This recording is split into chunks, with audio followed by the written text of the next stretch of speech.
In my past life, I endured a decade-long struggle before finally transitioning from Zhou Chen's kept woman to his lawful wife, but cancer struck Zhou Chen right after our wedding. I became his full-time caretaker, emptying bedpans, bathing him, carrying him up and down stairs. Our marriage lasted merely 3 years before Zhou Chen passed away. I thought even if love was gone, at least the money would stay. Yet Zhou Chen left his entire life's fortune to the one who got away, his long-lost love who had moved abroad over a decade ago. The big villa was taken away, and all the bags and clothes Zhou Chen bought for me were taken by that woman too, a worn-out, skillless old woman. I've fallen so low that I have to scavenge mineral water bottles from trash bins just to survive. In the end, I encountered a stray dog scavenging through trash bins and was mauled to death. When I opened my eyes again, I was back to that day when Zhou Chen coldly asked whether I loved him or his money, pressing my lips together. I immediately smiled and said, "Of course I love you." Zhou Chen looked satisfied, but the very next day,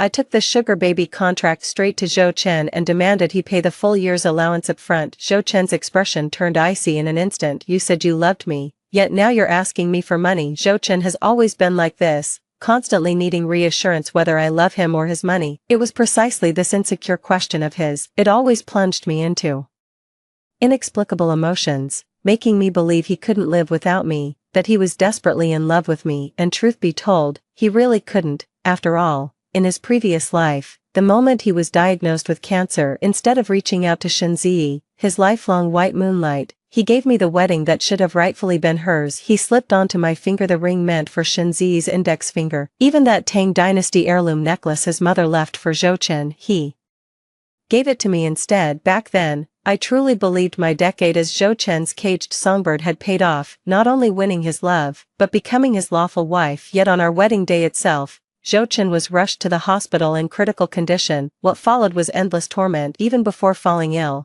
Zhou Chen was impossibly demanding. His tea had to be precisely 60 degrees Celsius, bathwater couldn't exceed 45 degrees Celsius, and his bedding required daily changing. He detested strangers touching his belongings. So for all the years I was his kept canary, I doubled as his personal maid. After his illness, Zhou Chen became even more insufferable. Beyond his exacting demands, his temper grew increasingly volatile. The slightest extra pressure while bathing him would send me sprawling across the floor. "How can you be so stupid? You can't even handle such a simple thing. After all these years I've raised you. This is the useless trash you've become." What's worse, he'd always take out his post-chemo suffering on me. His abuse ranged from scalding me with boiling water to outright slapping me across the face. Every time Zhou Chen humiliated me, I was overwhelmed with anguish and despair. I even considered walking away, but every time I saw Zhou Chen's emaciated frame, my heart would soften. After all, I truly loved him. Even the doctors said irritability is normal for critically ill patients. For 3 long years, I endured Zhou Chen's terrible temper and his constant humiliation, but instead of waiting for his recovery, I ended up waiting for his death. On the night he died, he clutched my hand tightly. "Thank you, Shiyu, for accompanying and caring for me these 3 difficult years. The best decision I ever made in this life was following Zi's advice, marrying you despite never loving you, even knowing you'd never measure up, but giving you the marriage you craved repaid my debt for your 3 years of care, so my fortune won't be yours." With those words, Zhou Chen closed his eyes, utterly at peace, staring at his lifeless body by the hospital bed. My own flesh turned to ice. Tears fell heavily onto Zhou Chen's rigid face, and I couldn't even utter a word. So I waited 10 long years just to marry him, and then spent 3 more years nursing him through hardship. What does it all even mean? Was it all just to hear those words on his deathbed? "You've worked hard." The memory of my past suffering made my eyes well up instinctively, my fingers trembling around the bag I held.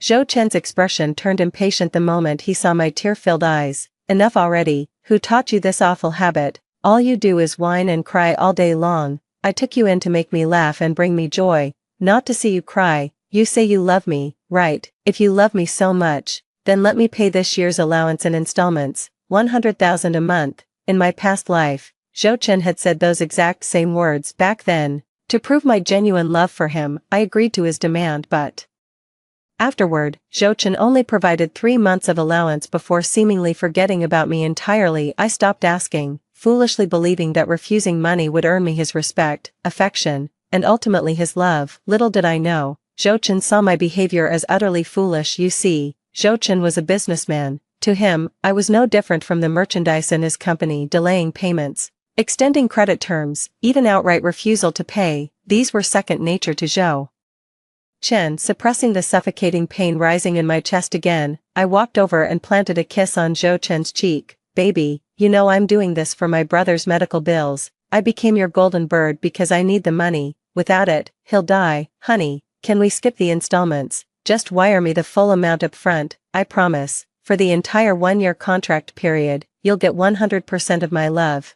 After hearing my words, Zhou Chen's expression remained as grim as ever. He shoved me aside impatiently. I knew it. None of you women have an ounce of sincerity. Seeing his grim expression, I deliberately put on a pitiful face. Darling, I hate mixing money into our relationship too, but I can't let my brother die for the sake of our love. As I spoke, 2 teardrops slid from the corners of my eyes. Zhou Chen studied my expression carefully before finally succumbing to my tears. He pulled out a checkbook from the drawer, wrote 800,000 on it, and handed it to me. I stared at that flimsy piece of paper pinched between his fingertips. He smirked mockingly. Zhou Chen really is a businessman. The agreed-upon allowance was 1 million, with 80% paid up front at the start of the year and the remaining 20% settled by year-end. So you see, no matter when, Zhou Chen always remembers the contract details and even strictly follows its terms. But in my past life, I was so foolish, believing he had feelings for me. Clenching my teeth against the searing pain in my chest, I forced myself to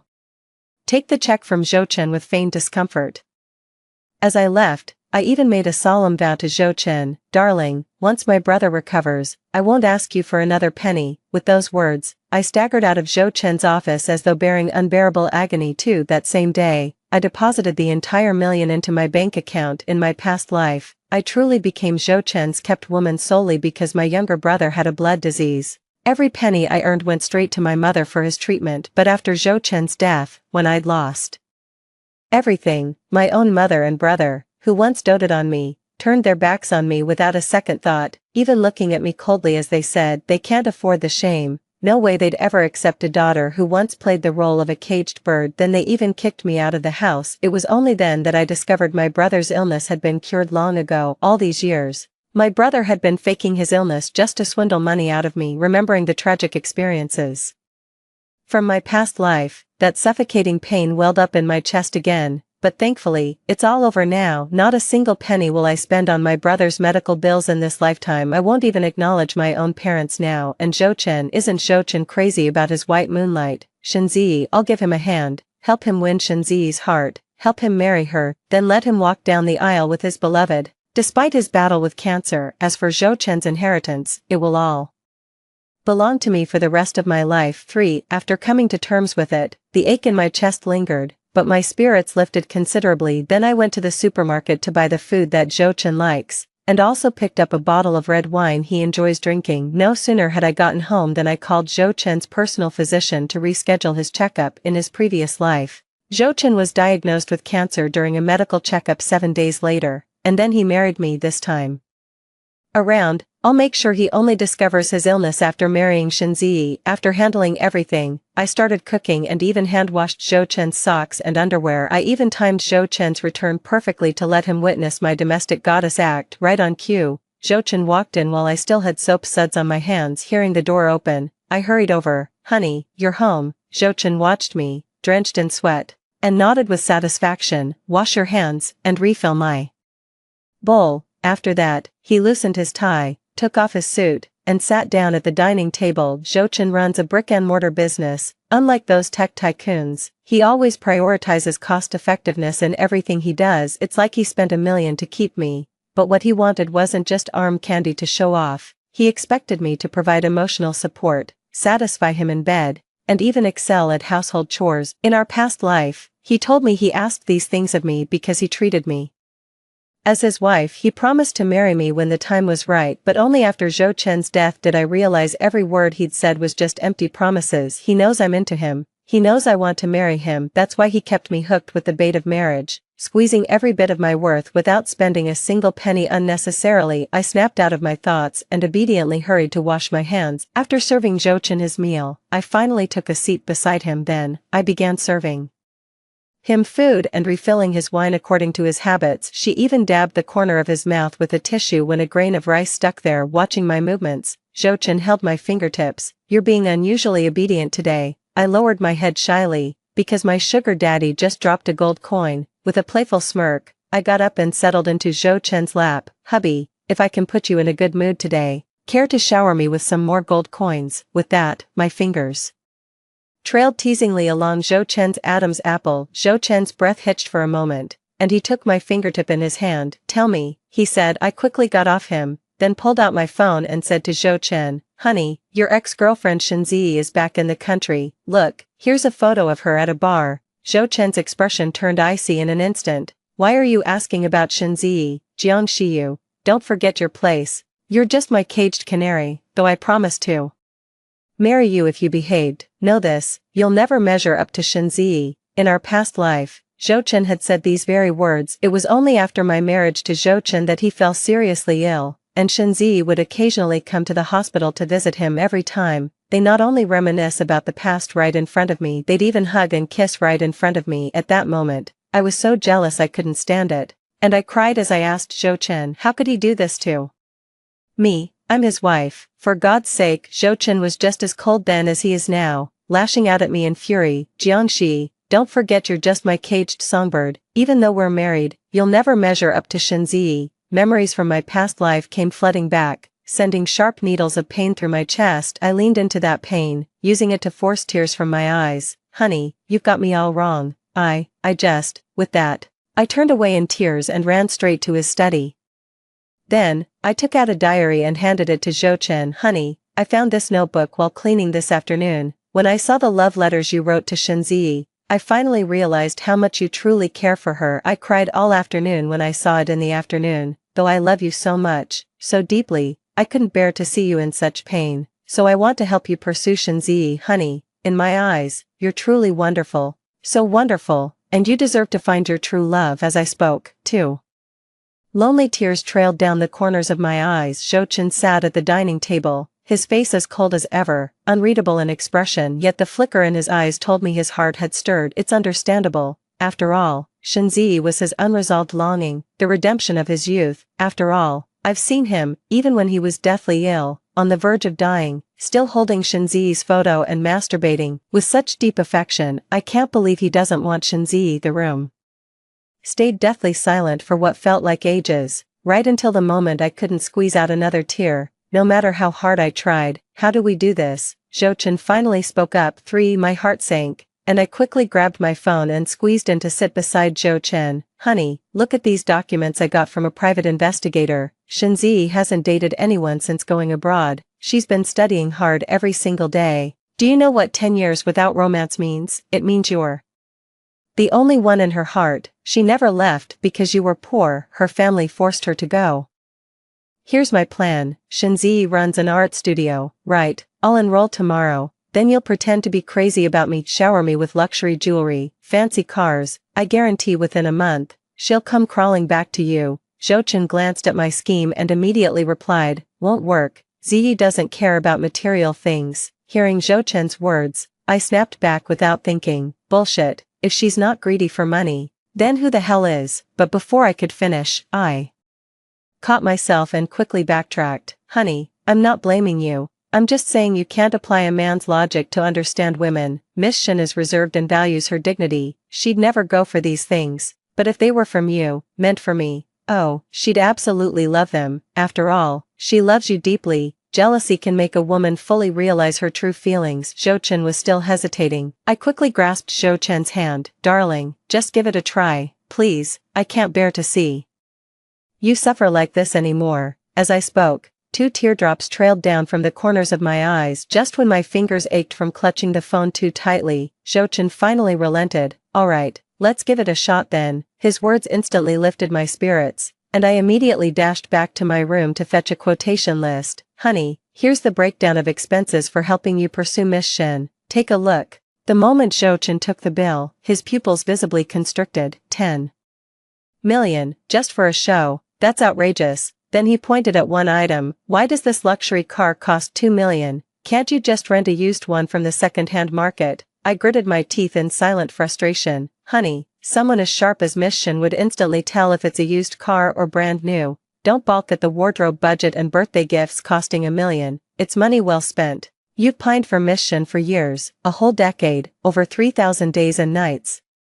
When your time's worth thousands per minute, a mere 10 million is nothing compared to these 10 years. As Zhou Chen still hesitated, I quickly pecked the corner of his lips. Darling, I promise, once you marry Miss Shin, I'll return everything to you neatly packaged. Deal? Only after hearing this did Zhou Chen finally agree. Seizing his impulsive moment, I swiftly handed over the unconditional gift agreement I'd prepared in advance. No strings attached, no revocation clauses. When Zhou Chen asked to review the details, I flipped straight to the signature page. I thrust the pen toward him without hesitation. Don't you trust me, darling? Relax, I'll make sure you win Miss Shin's heart. That's what love deserves. In the end, Zhou Chen signed the document with visible hesitation. Without giving him a chance to react, I seized the moment and kissed Zhou Chen's lips. Darling, while you're still pursuing Miss Shin, could you please spend more time with me? For that night, I was messed with by Zhou Chen several times. When the pain became unbearable, I almost pushed him away several times, but every time I thought about Zhou Chen signing that 10 million yuan donation agreement, I bit my tongue and held back. The next morning, I got up early to make breakfast for Zhou Chen. Then, I knelt down to help him wash his face and brush his teeth. As he was about to leave, I excitedly said, "Honey, I'll send you the luxury car payment QR code later. Just have someone take care of the payment.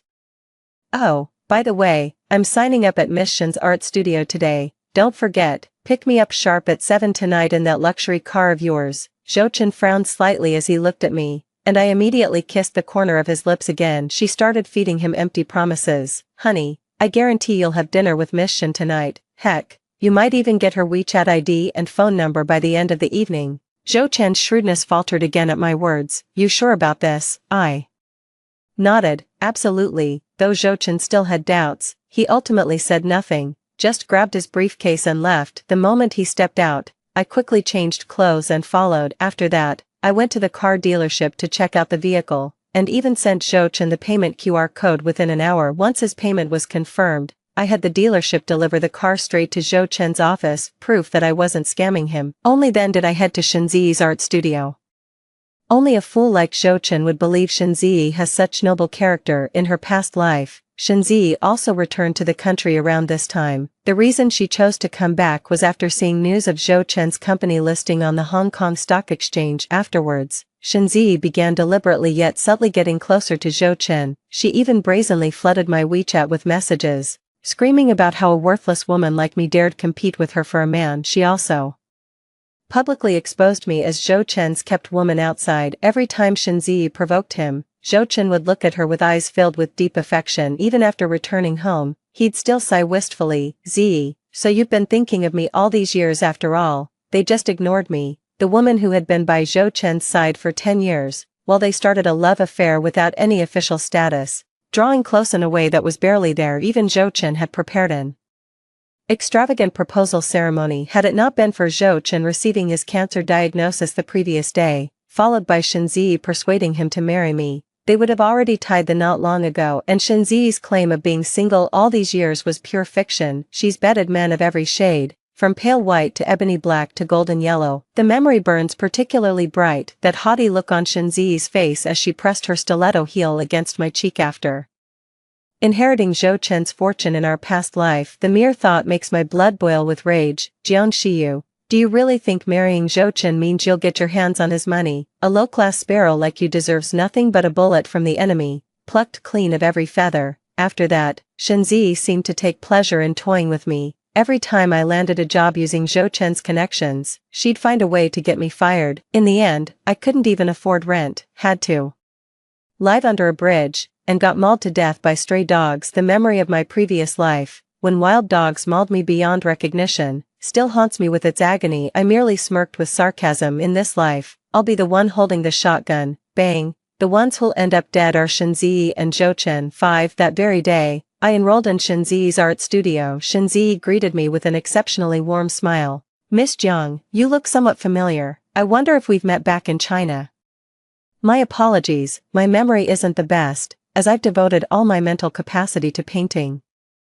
I shook my head with feigned innocence. "Professor Shen, We've never met before. I've mostly stayed at home. My husband dotes on me and prefers I avoid those bad influences. Shenzi's knuckles whitened as she gripped her phone. Oh, really? Your husband must adore you. Though frankly, you don't look old enough to be married. What's the rush? I shook my head with feigned innocence once more. Not yet. But my husband said he'll propose once things settle down for him. As I spoke, I casually pulled out my phone. Teacher Shen, you haven't met my husband yet, have you? He's incredibly handsome and so capable. You wouldn't believe it. He started from nothing, built a company in just 10 years, and took it public. He even rang the bell at the Hong Kong Stock Exchange recently. But my husband's always been a homebody, went out for just one night and came back, even bringing me a pink-red diamond with that.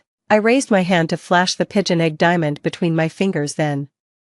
I added smugly, Miss Shen, care to meet my husband? He adores me. Just one call and he'll come running. Shenzi's face darkened further as she forced a tight smile. Really? Why don't you call your precious husband over then, Miss Jiang? I immediately pulled out my phone and dialed Zhou Chen. Zhou Chen immediately responded tenderly over the phone. All right, sweetheart, I'll be right there. Half an hour later, Zhou Chen arrived at Shenzi's art studio, not only wearing a fresh suit but with his hair impeccably groomed, clearly making quite the effort for his first love. Feigning obliviousness, I deliberately looped my arm through Zhou Chen's. Darling, this is the MS, Shen I mentioned on the phone. The moment I finished speaking, Shenzi suddenly burst into tears, droplets cascading down her cheeks. Then she turned and ran off. Zhou Chen instantly lost his temper, shoving me away in anger. He scowled and snapped. This is what you promised would win Ziyi back. When Zhou Chen pushed me, my back slammed into the corner of the table, and it hurt badly, but I didn't even care.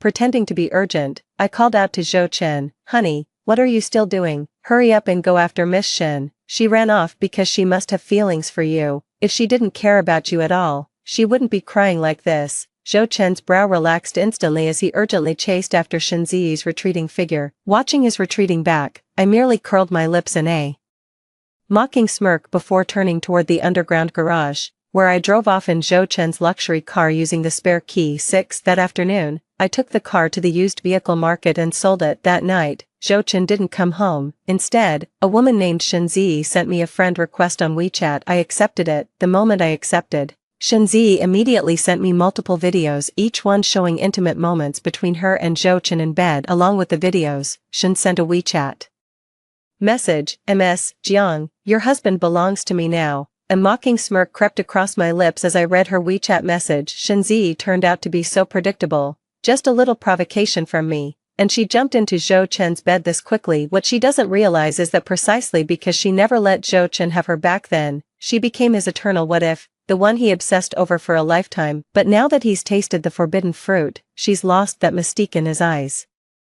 How could fresh meat in hand compare to lychees thousands of miles away? I didn't reply to Shenzi, only sending Zhou Chen a voice message with a slight sob. Honey, where have you gone? Aren't you coming home tonight? After that, I put away my phone and went to sleep. The next morning, I deliberately paled my face and tousled my hair before getting up. When Zhou Chen came home, I rushed to him in tears. Honey, but just as quickly, I wiped away my tears. I'm sorry, I lost control. I shouldn't have been jealous, darling. Taking 2 steps back, I added, you must be exhausted, sweetheart. Let me draw you a bath. With that, I turned to leave, but just as I expected, Zhou Chen grabbed my arm in an instant. Don't worry, he said, even though Shenzi and I have made up, I won't abandon you. My pupils widened sharply at first, then I felt like a child who'd just gotten a piece of candy. Really, thank you, darling. Thank you for still wanting me by your side. Zhou Chen was amused by me and immediately pulled me into his arms. The scent of Shenzi's perfume clinging to him made me nauseous, yet I forced an eager smile. Soon after, Shenzi and Zhou Chen became an item. They were inseparable,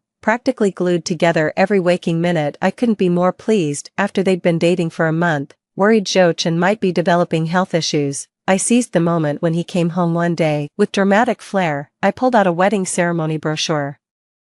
Zhou Chen looked puzzled. What's this about? I quickly explained with a smile. Honey, I heard some news. Miss Shen's dance studio recently got a college student teaching assistant, and she's gotten quite close with him. Zhou Chen's expression turned icy in an instant. Jiang Xiyu, I won't allow you to slander Ziyi. I feigned a startled pause before quickly adding, honey, you've got it all wrong. I meant that college student is currently pursuing Miss Shin, but she hasn't agreed to anything, even though you two are dating now. It's still unofficial, you know, since you've already shared over a decade of history together. Why don't you just make it official and marry her? Don't worry, after you get married, you can come here whenever you want, our relationship won't be affected. Right now, all I want is for you to be happy. As I spoke these words, my expression conveyed both pain and despair, yet within that despair, there was also a deep, heartfelt tenderness. Sure enough, Zhou Chen immediately pulled me close and embraced me tightly. I never thought you'd love me this much, Shiyu. Finding you in this lifetime is nothing short of a privilege. With that, Zhou Chen lowered his head to kiss me. I quickly dodged. Honey, you can't kiss me before you marry Miss Shen. Women are perceptive.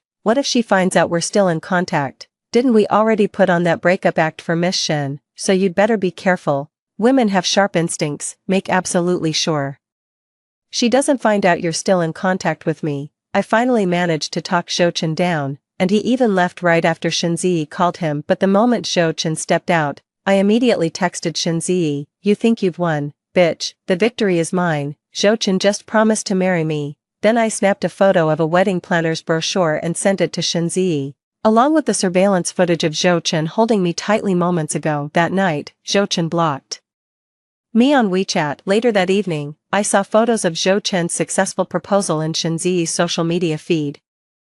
Then I received a friend request from an unknown WeChat account with the message, "I'll contact you through this alternate account from now on." Staring at Zhou Chen's WeChat profile, I curled my lips in a bitter smirk. For men, the forbidden fruit always tastes sweetest. 7. Shenzi and Zhou Chen held their wedding just a month later. The reason is my relentless effort over the past month, showing off the new gift Zhou Chen gave me. Work on boosting Zhou Chen's emotional investment, reinforcing the impression that I'm absolutely crazy about him, so he keeps showering me with gifts. It wasn't until Zhou Chen gave me his mother's antique necklace that Shenzi had finally had enough. In a whirlwind, she and Zhou Chen obtained their marriage certificate, then rushed into a wedding ceremony. But she had no idea how selfish Zhou Chen truly was. That necklace was never mine to begin with. The whole thing was registered under his name in his asset records. I only have the right to use it, not ownership. But at least Zhou Chen and Shenzi got married. After that, I continued as always, giving Zhou Chen my full emotional support, loving him deeply, yet never intruding, with deep affection. Yet I wished him and Shenzi a lifetime of happiness together. 3 months into their marriage, Zhou Chen finally collapsed in his office one day. The moment I heard the news,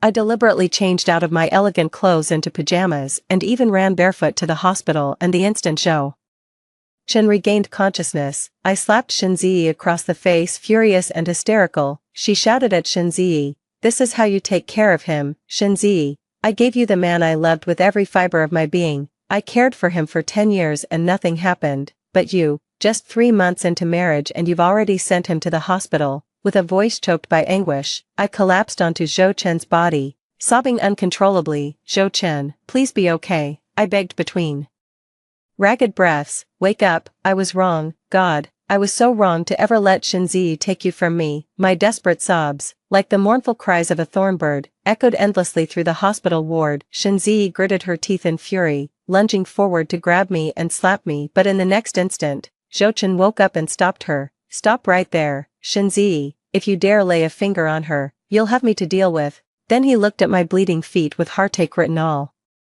over his face. "Why didn't you wear shoes when you went out?" Sobbing, I collapsed into his arms. I heard you were sick, and I was scared to death. I completely forgot about shoes. Zhou Chen, I can't lose you." Saying that, I clung to him tightly once more, my pain overwhelming. The slap mark on Shenzi's face hadn't faded yet, and the sight of me embracing Zhou Chen tightly turned their faces pale. "Zhou Chen," she snapped furiously, "don't you forget, I'm your wife." Zhou Chen's face darkened even further. "So what? Shiyu is my woman too." Shenzi's face turned ashen with rage, her clenched fists trembling with barely contained fury. I merely sneered at her expression. "So now she's angry. I'm just giving Shenzi a taste of what she put me through in our past life." Every day I visited Zhou Chen, whispering "I love you" through crocodile tears while never once bathing him or emptying his bedpan. Ironically, Shenzi became Zhou Chen's caretaker, enduring all the abuse I suffered in my past life, the thrown cups, the scalding water, every bit of it now falling on her. Whenever I saw Zhou Chen mistreating Shenzi, I'd sob while provoking her, Miss Shen, if you don't want to care for Zhou Chen, I will. Please never come to this hospital again, no matter what condition he's in or what he becomes. I'll always want him." My words moved Zhou Chen so deeply that he clutched my hand with desperate intensity. As for Shen Ziyi, her face turned increasingly ashen. With suppressed rage, it's hilarious watching her suppress her greed for Zhou Chen's fortune. Little does she know, I'd already placed the weapon to claim Zhou Chen's assets right in his own hands. Just 1 month after Zhou Chen fell ill, I handed him a positive pregnancy test. Then I told him, "Zhou Chen, I'm pregnant. I used your frozen sperm from the hospital for IVF. I'm sorry for doing this without your consent, but I truly can't live without you. Even if you leave me in the end, I still want a child who looks just like you to keep me company." Zhou Chen's eyes were trembling with excitement at that moment, but later, he started insisting that I shouldn't tell Shen Ziyi about my pregnancy even for prenatal checkups. Shen Ziyi could only go to the private hospital he arranged, no exceptions. Moreover, he began reasserting control over the company and restructuring its power hierarchy. This lifetime Shen Ziyi is different from my past self. She holds higher status than I ever did, and she's the undisputed Mrs. Shen in every sense. So after Zhou Chen fell ill, she began to take control of his company. But no matter how capable she is, Zhou Chen is still the founder of this company. So Zhou Chen is different from his previous life. Again, in his past life, he only needed to focus on recovering, but now he must help me reclaim the power Shen Ziyi controls. Even enduring her betrayal, a man like Zhou Chen could never tolerate the woman he once controlled, snatching everything from his grasp. His illness was already diagnosed far too late, and with the stress of corporate affairs, Zhou Chen's condition deteriorated rapidly. While all I ever offered was emotional support, "Zhou Chen, I'm begging you, please stop handling company affairs. All I ask is for you to focus on your treatment. I don't want the assets, I don't want anything, I just want you." Yet every time, Zhou Chen would grip my hand tightly. "You may not want it, but our child will." After that, he'd push through the pain and exhaust himself working through the night. Every time after staying with him, I'd unconsciously caress my belly with quiet joy when stepping outside the hospital room. "Be good, sweetheart. Once mommy gets the inheritance, we'll travel the whole world together." The baby in my womb was never Zhou Chen's. I handpicked the donor from a sperm bank. A man like him deserves nothing but to die airless and unmourned,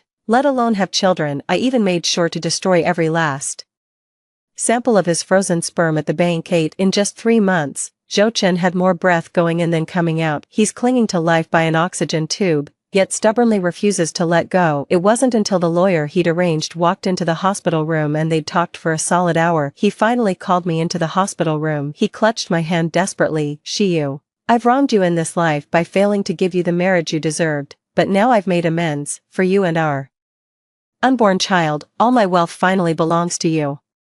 Then Zhou Chen lost consciousness. Watching his limp body collapse onto the bed, I simply turned my calm gaze toward the lawyer. "So I'm effectively the one calling the shots at Zhou Chen's company now, right? So Shen Ziyi definitely can't take it away, right?" The lawyer gave me a puzzled look. After all, throughout my time accompanying Zhou Chen, I'd been nothing but a sobbing mess, with tears that never seemed to dry. This is the first time I've spoken in such a cold tone, yet he still answered my question. "Yes, Miss Jiang, President Zhou has arranged everything." With a heavy sigh, I walked toward Zhou Chen, staring at his tightly shut eyes and emaciated frame. I said coldly, "Then inform the doctors, no more resuscitation attempts for President Zhou. He can die in peace now." The lawyer's eyes locked onto mine, brimming with terror. I merely responded with a composed smile. That very night, Zhou Chen passed away. After his death, I didn't bother with a funeral for Zhou Chen. What was the point? A blazing pyre would suffice. I had the lawyers inform everyone it was Chairman Zhou's final wish, to be laid to rest quietly, his ashes scattered at sea. So while the world knew Zhou Chen died of illness, not a soul knew where his remains rested. You wanna know? There was never any grave. After Zhou Chen was cremated, I flushed him down the funeral home's drain. All drains lead to the ocean anyway, different methods, same goal. That's all that matters. After dealing with Zhou Chen's matter, I took my team to Zhou Chen and Shen Ziyi's house that very night. After that, just like in my past life, I drove Shen Ziyi out without hesitation. Say what you will, Zhou Chen is way more ruthless than I am. Not only did she seize all of Shen Ziyi's assets, but she also saddled her with massive debt. Zhou Chen originally intended to use this debt to control Shen, preventing her from harassing naive little me. Little did she know this became my weapon instead. Being legally savvy, I'd never resort to breaking legs or disfiguring people. As the heir to Zhou Chen's fortune and debts, I simply transferred this massive debt for $0 to an overseas loan shark that very night after I kicked Shenzi out of the villa. The loan sharks snatched her up. The loan sharks provide excellent service. They even send me Shenzi's photos occasionally. She's servicing black clients abroad, getting into extreme BDSM scenes. Pathetic, and I love every second of it, but I'm still not satisfied. Since wild dogs mauled me to death in my past life, I wired the loan sharks $3 million to have them sick strays on Shenzi regularly. I even requested they keep her alive. She deserves to live a long, miserable life. After dealing with Shenzi, my life became comfortable with both money and leisure. Though childbirth was tough, everything settled into peaceful tranquility afterward. Then a year later, the nanny abruptly informed me my parents and younger brother had come, claiming they wanted to see my newborn. How laughable. So I calmly instructed the nanny to unleash our dogs. If those three wanted to visit me, they'd have to survive the hounds first. Despite knowing I had money, those three still chose not to get bitten by the dogs. Guess life matters more than wealth after all. Later, the trio came looking for me again. It was just a minor incident, resolved in barely over 10 minutes. Afterwards, I went upstairs and kissed my daughter with a smile. They're there, sweetheart. Mommy's here with you. That's all for the first story. Stay tuned for even more exciting tales coming up. As I lay dying, my best friend and her gambling addict boyfriend were making out in a pool of blood, celebrating their approval for a massive loan. It all started when I came across a post 2 weeks ago. Tutorial request: how to get my girlfriend to take out loans for me. The poster turned out to be her boyfriend. I immediately showed the post to my best friend. She broke up with him on the spot.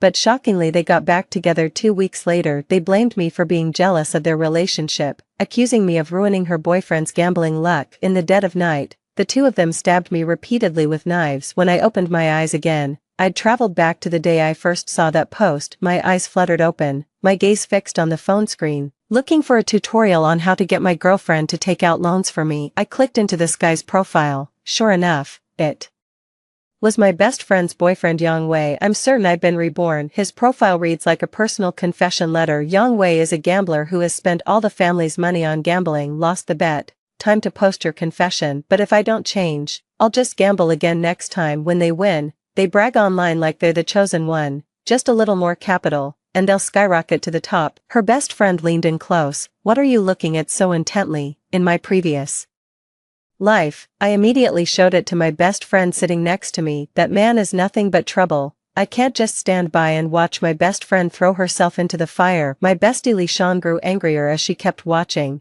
until she finally burst into tears. She broke up with Yang Wei right then and there over the phone. After the breakup, Li Shan drowned her sorrows in alcohol every day. One drunken night, she called just to yell at me, Su Yuqing, this is all your fault. Why did you have to show me these things? You've ruined my happiness. 2 weeks later, the couple officially announced their reconciliation on social media. He came to my house that same evening. Yang Wei shoved me to the ground with a vicious glare. Su Yuqing, you're such a bitch. Why are you trying to come between me and Shanshan? Everyone makes mistakes, and I've changed. Why are you being such a nasty piece of work? You're just jealous Shanshan has a boyfriend who loves her. I wanted to explain, but met Li Shan's disgusted glare. Exactly. I never thought you could be so vicious. Wei is the love of my life. You're just bitter about my happiness. I've read all those posts carefully. He's clearly not at fault, and he's already working on improving himself. Why shouldn't I believe him? Fuming with indignation,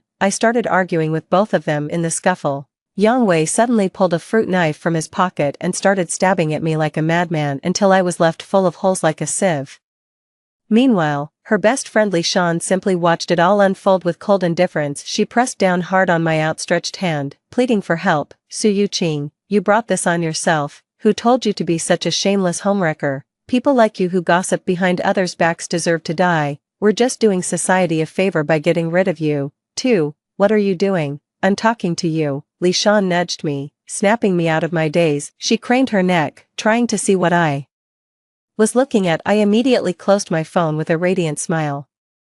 Nothing, just read a lame joke. Li Shan pursed her lips. About as lame as you. Oh, by the way, I won't be joining you for dinner. Wei Jai's coming to see me. He treated me to Japanese food today. So kind of him. Before I could say a word, she grabbed her bag and hurried out the door. I let out a cold laugh, my eyes falling on the comment with the most likes below. Dude, it's easy. just splurge on something nice for her, throw in a little charm, and guilt trip her a bit. Done. Yang Wei asked below what would be a good gift to give. The comments were flooded with suggestions, but Yang Wei thought it was too expensive and couldn't bring himself to spend the money. We finally decided to go for Li Shan's favorite Japanese cuisine. After all, the two-person meal deal is only $128. Let's roll, boys. Wait for my victory news. I finished the last sip of coffee in my cup and walked out, bag in hand. The sunshine outside is just right, warming me up with its gentle glow. This time I won't stop them. I'm curious to see just how far Li Shan can push this spoiled wife act. That night, Li Shan called. The moment I answered, her wailing poured through the receiver. Yu Qing,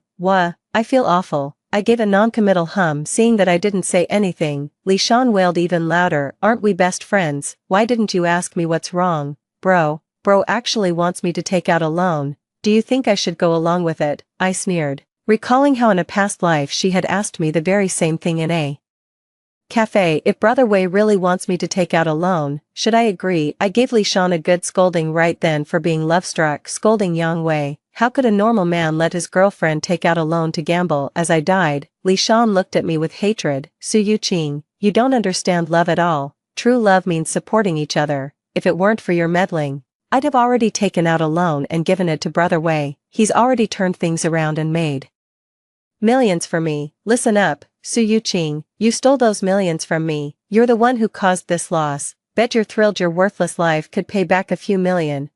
Thinking of that, I spoke with a mocking tone. Whatever, I don't know, maybe he's in a hurry or something. Li Shan visibly froze for a moment, clearly not expecting me to say that. After all, every time she mentioned in front of me that Yang Wei asked her to do something, I always told her to refuse. She didn't give up and asked again. Didn't you hear me? I said Wei asked me for a loan, an online loan, mind you, 200 grand for him. Well, so what? If you two are truly in love, can't you even loan him 200,000? He wouldn't ask for your help unless it was urgent, right? Li Shan was speechless, unable to say a word for a long time. After a long pause, I spoke. Everything okay? I'll hang up then. Before she could say anything, I quickly hung up the phone. My roommate leaned in, gossiping, asking what Li Shan had said. Something about 200,000, 200,000. I shrugged, indicating I wasn't sure either. Looks like they're going to help Yang Wei get a loan. My roommate clicked their tongue disapprovingly. Yu Qing,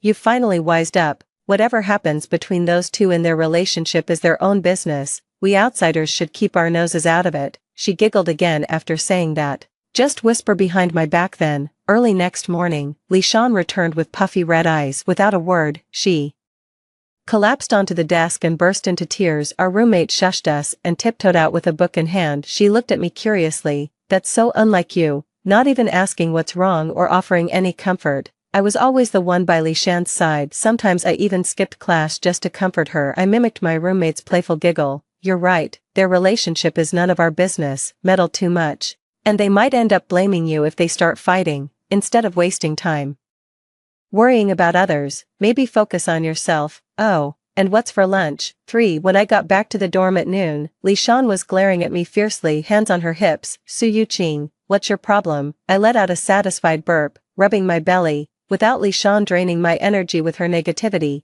I'd actually managed to enjoy a proper meal for once. What are you talking about? If you've got something to say, just say it. I don't have time for riddles. You, Li Shan reached out her hand to me. Fine if you didn't invite me to class, but where's my lunch? Don't tell me you forgot to bring it. I shrugged and pulled out my phone. You never asked me to bring you anything. I'm not psychic. How was I supposed to know you'd want lunch? Li Shan clutched her head and cried out in a high-pitched voice. Arg, Su Yu Qing. Are you out of your damn mind? Who skips lunch? Didn't you see me come back crying this morning? Are you blind? Why didn't you ask me what was wrong? I scratched my ear, feeling nothing but annoyance. What's your crying got to do with me? Whether you eat or not isn't my problem. I'm not your damn mother. I grabbed my books and pulled my roommate along to the library. A scream erupted from behind Li Shan and her tearful pouting. Bro Wei, sob, let's stop fighting. Okay, my roommates are all giving me the cold shoulder. They must be jealous I'm in love. Wouldn't even bring me lunch. You're the only one who truly has my back. Wei, a chill ran down my spine as I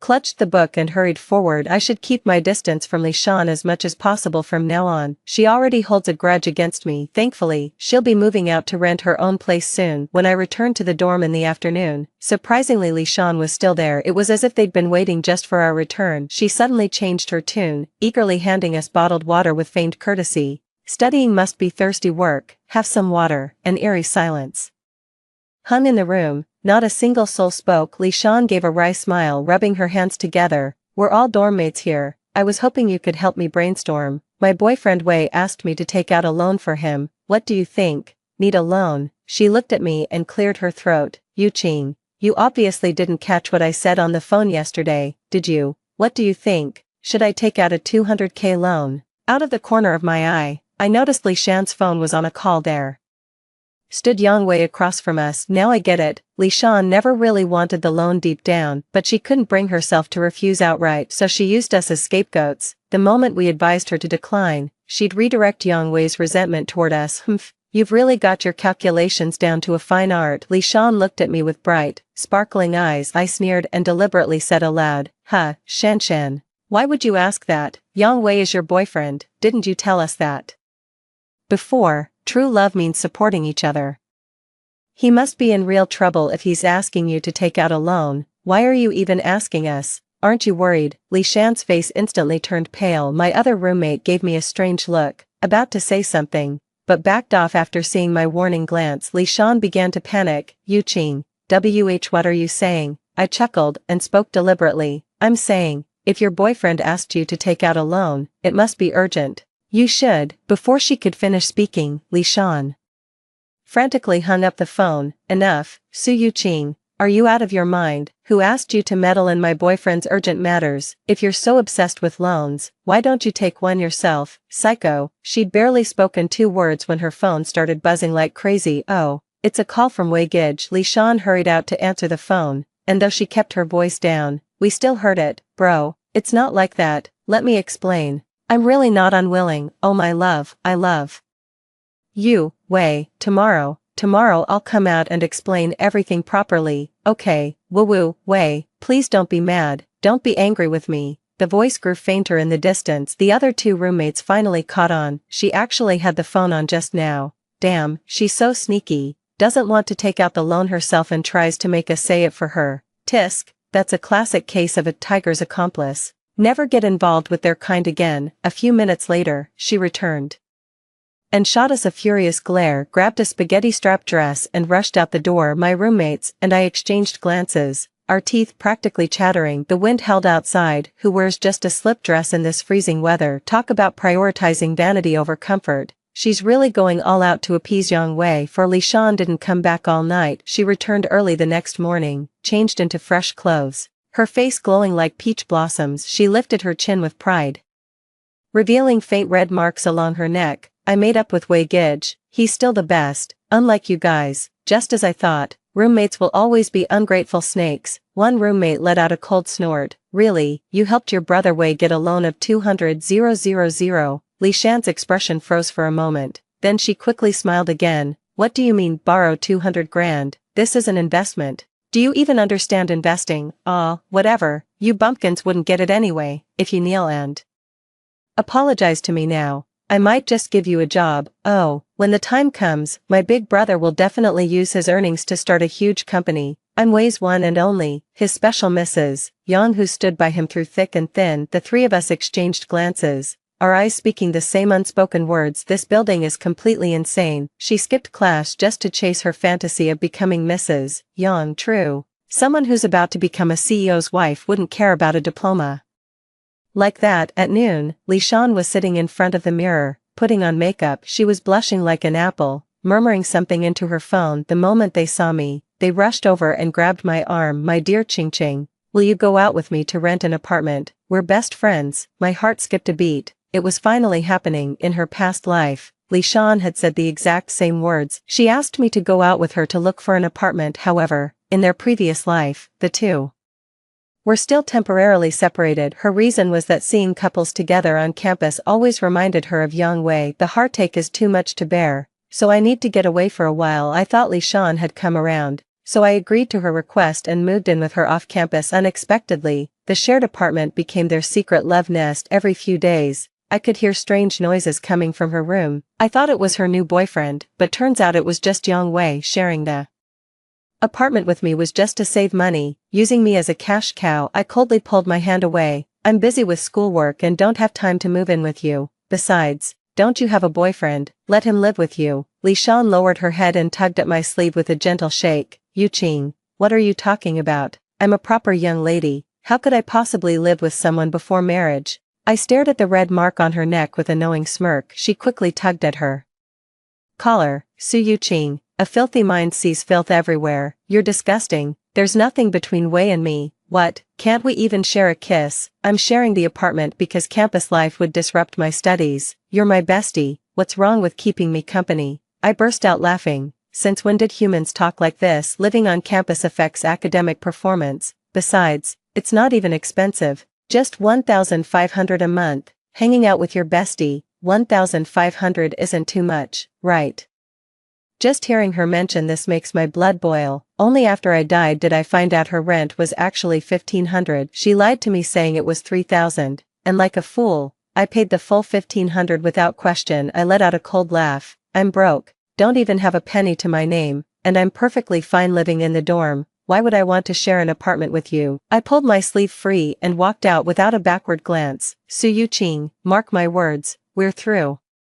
5. When I got back to the dorm, Li Shan surprisingly hadn't left yet. She begged our other 2 roommates to share an apartment with her, even offered to pay 500 extra, bringing her share to 1,500 while they'd only pay 1,000, but neither of them were fools. They flat out refused Li Shan. She called Yang Wei to complain. Bro Wei, our whole dorm is full of heartless ingrates. They all refuse to move out with me. What should I do? What, brother Wei, didn't I just lend you 200,000? The interest is pretty high. Of course I do. I'd love to live with you. Alright, who's doubting you? Everyone knows you're my favorite. Out of curiosity, I clicked on Yang Wei's post again. He's posted several updates in the past few days. Every single one is flaunting their battle achievements. Guys, your method actually worked. My girlfriend really lent me 200,000. Guys, I finally got her tonight. How to live with my girlfriend without paying. Any way to get her to cover the costs. I clicked in, and the top comment was about making my girlfriend take out a loan. Not only did it solve the rent issue,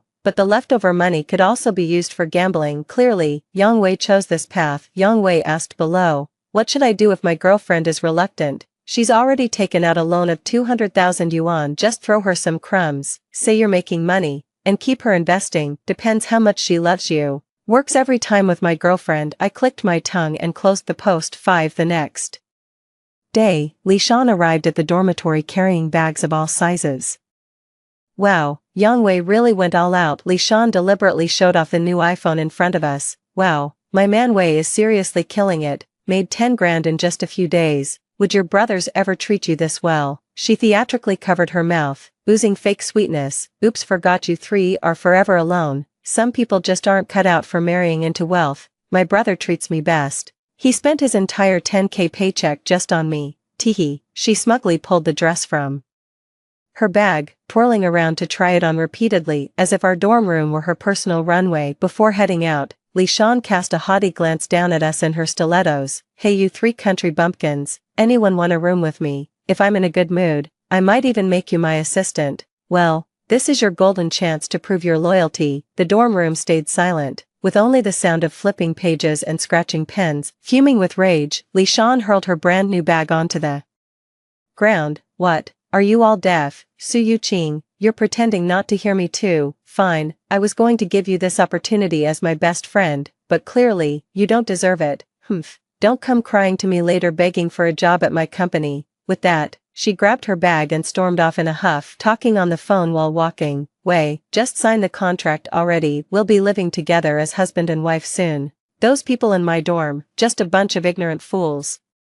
Forget about them, they'll be begging us on their knees soon enough. Wei darling, let's go shopping today and decorate our little nest. Oh don't worry, I just got another 150K loan from a different platform. After she left, the roommate tapped her temple with a finger. When did Li Shan hit her head? Someone should take her to the hospital. that's a bit too crazy. 6. Lishan quickly moved out. The dorm was so much more peaceful when she wasn't around. She posts their couple goals moments on social media every single day, flaunting designer handbags and luxury cosmetics. The place I'm renting now is nothing like my last one. Moved into a high-end residential complex. Unless I'm mistaken, the rent there is $5,000 a month. People who spend on credit really go all out, don't they? As if borrowed money doesn't need to be repaid. Some classmates wonder where Lishan gets so much money to spend so lavishly. Suspecting she might be someone's sugar baby, unwilling to back down, Lishan immediately posted in the group chat that evening. She tore into those spreading rumors about her with a scathing rant. Then she started promoting her business in the group. You're all wondering how I made this money, right? Well, I'm no skinflint. I'll share my secrets with everyone. My husband, who's also my boyfriend, is working on a big project with a 500% return on investment. Put in 10K, get back 50K. My husband invested 300K. You do the math on our profits. She also sent a screenshot showing her bank account balance. Holy cow, over $1 million. I'm genuinely kind-hearted, unlike some selfish ingrates in this group. Let's share the blessings together. Classmates, anyone interested can transfer money to me. I'll have my dear Wei Gage handle your investments. We're all classmates here. No need to worry, I'll disappear. If you doubt me, just ask my bestie at Su Yu Qing. She knows whether I'm telling the truth. Got tagged out of nowhere and nearly gave me a heart attack. What the hell is wrong with Lishan? She's gotta drag me into everything. The moment those words hit the group chat, all hell broke loose. Some were curious about what her boyfriend does. Others suspected Lishan got scammed. Someone else mentioned me. Yuqing, is what Lishan said true? Is there really a project that profitable? Yeah, right, 500% return on investment. Come on, where's the catch? You two aren't teaming up to trick us, are you? We're all classmates. That'd be crossing the line. I gritted my teeth and slammed my fingertip hard against the screen. None of my business. I had nothing to do with Lishan's affairs. No idea, don't know, not involved. Don't ask me. The messages in the group chat were scrolling by at lightning speed. I kept making copies to ensure future readers could see my words. Better safe than sorry with that nasty business. Lishan immediately DM'd me when she saw me disrespecting her like that. Su Yu Qing, what the hell is this? Can't even save face for me. Whether you're involved or not doesn't matter. What's the big deal about putting in a good word for me? Just because you're clueless doesn't mean you get to block others from making money. I was so angry I ended up laughing. I'm just being honest. I had no idea what investments you were making in the first place. Why would I lie in front of so many people? Oh really, Su Yu Qing, so this is how you treat a friend? Think I didn't pay you so you won't help me? Then he sent me 50 yuan, money grubber, take this red packet and back me up.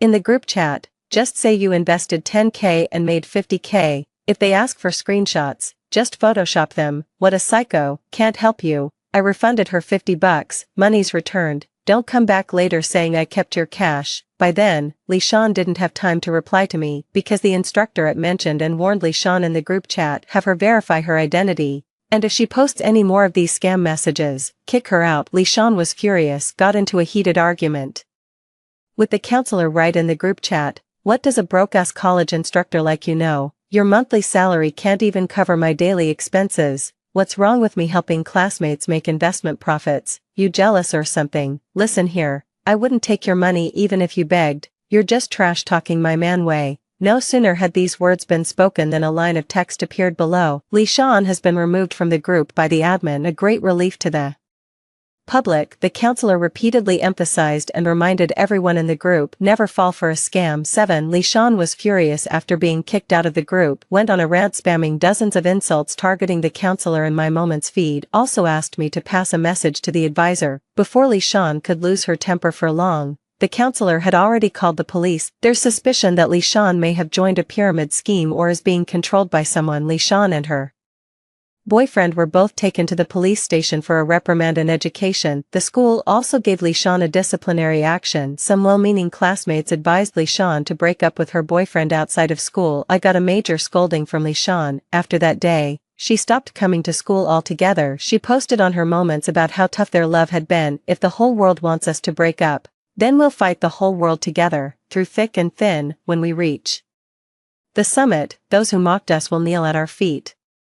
Accompanied by a photo of them holding hands, fingers intertwined. What's the big deal if I don't go to this crappy school? Who cares if I don't get a diploma? Do rich wives really need these useless things? What a bunch of idiots. As if to prove just how well they're doing, she went all out posting photos on her social media, showing off how carefree and stylish she is, living the high life, but it fizzled out in less than a week. Haven't posted on Moments for 3 straight days. The roommate was still curious. What's up? The high life's over already. What else? The loan ran dry. That's what. That afternoon, I got a call from Lishan. Her voice was trembling with tears. Iking, please help me. You're my best friend. Surely you won't stand by when I'm in trouble, right? Seeing that I wasn't speaking, she immediately started talking again. Yao Qing, there's a problem with Brother Wei's business. He needs 100,000 yuan urgently for cash flow. Can you lend me 100,000? I couldn't help but laugh. Every time he opens his mouth, it's all about 10,000. Are you kidding me, Lishan? I'm just a student. Where would I get 100 grand? Forget 100k, I don't even have 10 bucks to my name. Lishan was getting frantic. Are you stupid? I know you're broke. Ever heard of taking out a loan? So, listen to me. Download that app,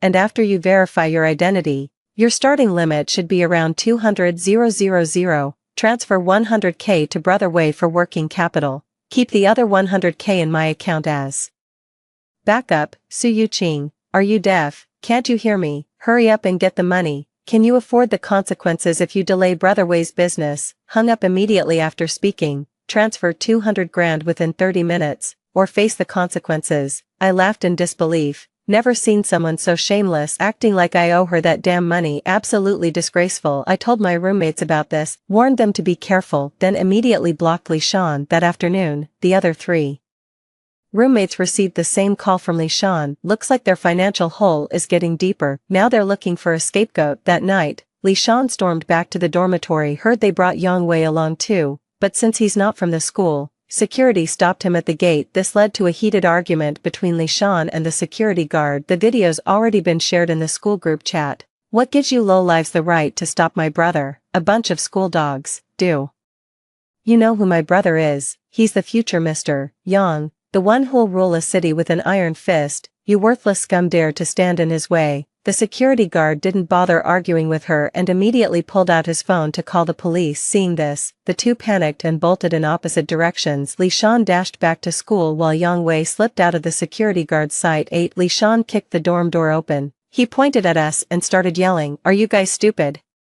Where's the money? I thought I made myself clear. Transfer the money within half an hour. It's been 3 hours already. Where's the money? Brother Wei's business was delayed for 3 hours. How are you going to take responsibility?" When we ignored her, she stood at the doorway screaming like a fishwife. A crowd gathered outside the dormitory to watch the commotion. Lishan wailed while slapping her thighs. Look at my roommates. They borrowed money and won't pay it back. One person borrowed 200,000 from me, and now he's refusing to pay back the 600,000. A classmate advised her to report it to the police. That's a huge amount. Shouldn't we report it to the police? Wow, is this some kind of fairy tale princess? So generous. I'd kill for a roommate like this. Look at these 3 roommates, acting like it's none of their business. Good grief, shamelessness truly makes one invincible. I wish I had that old-timer's chill. Dude borrowed 200 grand without batting an eye, while I stress over paying back 20 bucks. Lishan's expression grew increasingly smug, started sobbing about how hard it's been with her boyfriend. Her boyfriend's business collapsed because of that 600,000 yuan debt. That's why she shamelessly hounded them for money like a fishwife. The 3 of us instantly became the scapegoats everyone loved to hate. I let out a scornful laugh and walked out the door without saying a word. He turned on his phone and played the recording. Your initial credit limit should be around 200,000 after verification. Transfer 100,000 to Brother Wei for working capital, and the remaining 100,000 to my card as backup. Su Yuqing, are you mute or deaf? Can't you hear me? You're entirely responsible for holding Wei back in his career. Lishan's shrill voice came through the phone. I glanced at the classmates who just mocked us. I said coldly, "This is the 200k loan she kept talking about. Want me to gift you this lovely roommate?" The crowd fell silent, and Li Shan's wailing abruptly stopped. She glared at me with pure hatred in her eyes. Su Yuqing, do you have any shame? Who the hell gave you permission to record this? Just then, a classmate nearby spoke up. Hey, this woman looks so familiar. Wasn't she the one causing trouble at the school gate just now? Yeah, I knew that voice sounded familiar. No wonder. Is she mentally ill?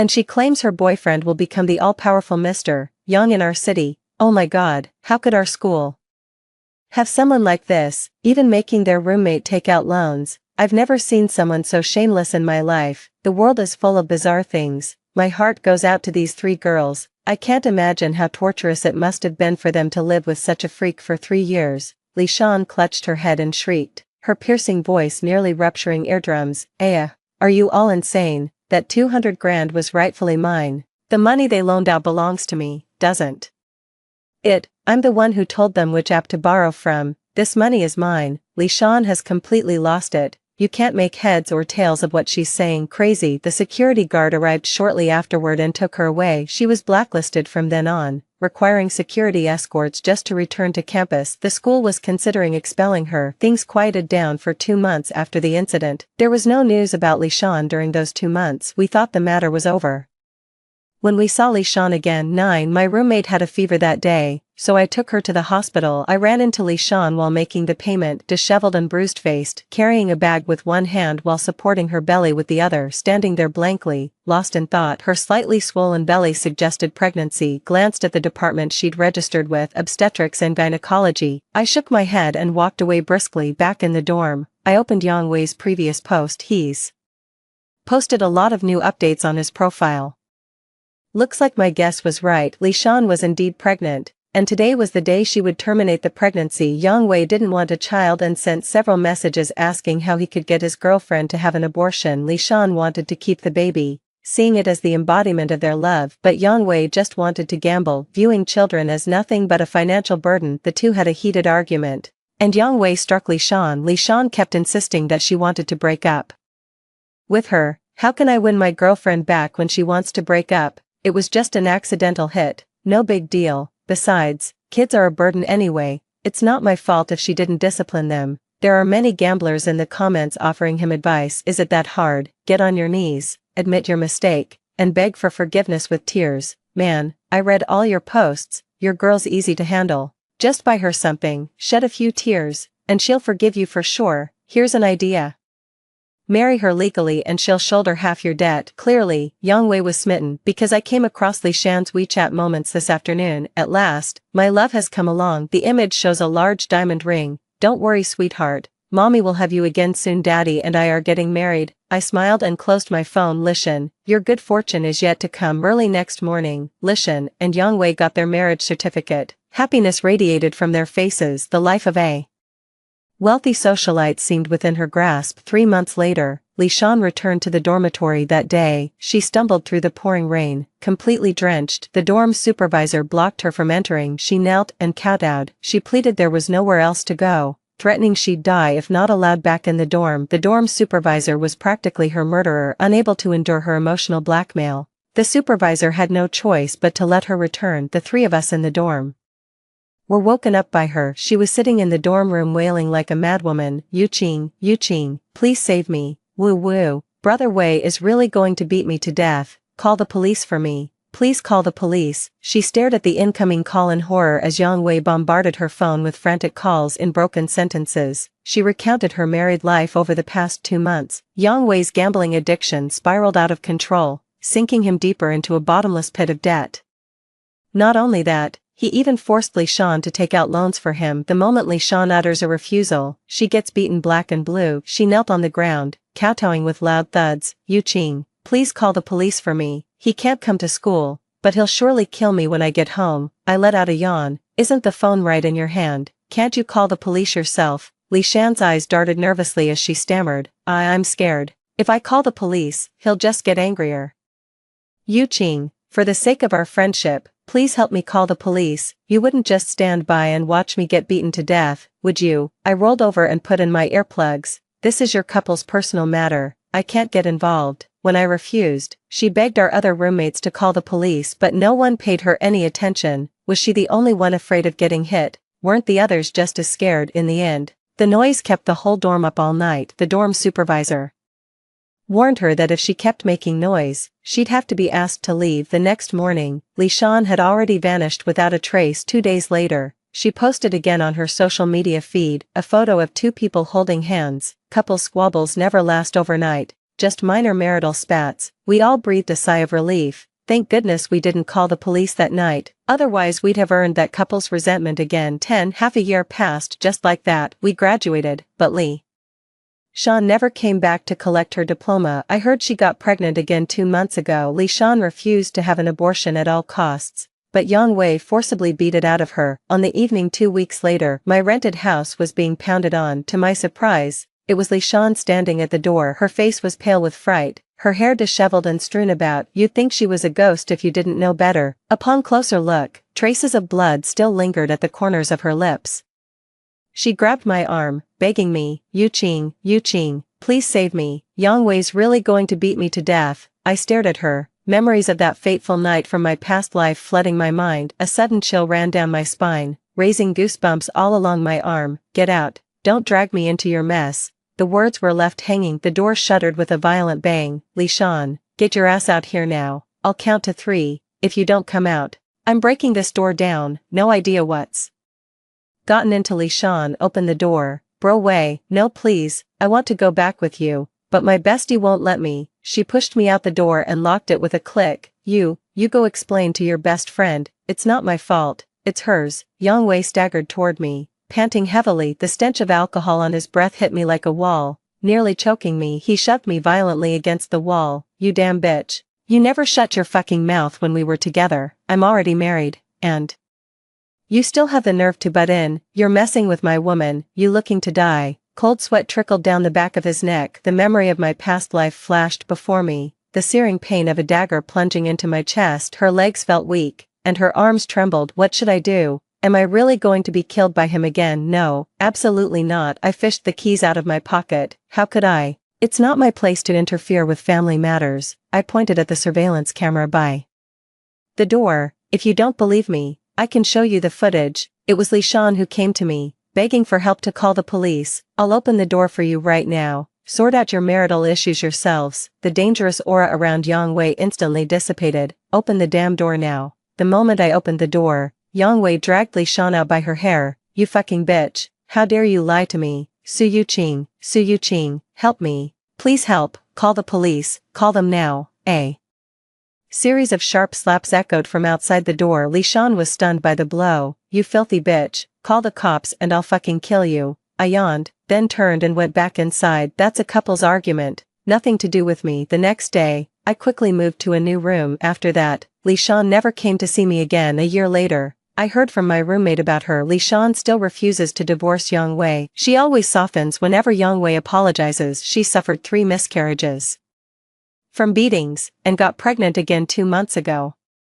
She lost the baby again, and this time Lee Shawn had a complete mental breakdown, went completely insane. One night, he stabbed Yang Wei with a knife. The victim survived but was left paralyzed. Rumor has it no one changed his bedding. Maggots were breeding in his lower body. Story 2. After we got back together, I worked on fixing every bad habit Pei Gang couldn't stand. No more constant check-ins, pointless jealousy, or nitpicking over every little thing. I even found a lipstick in the passenger seat.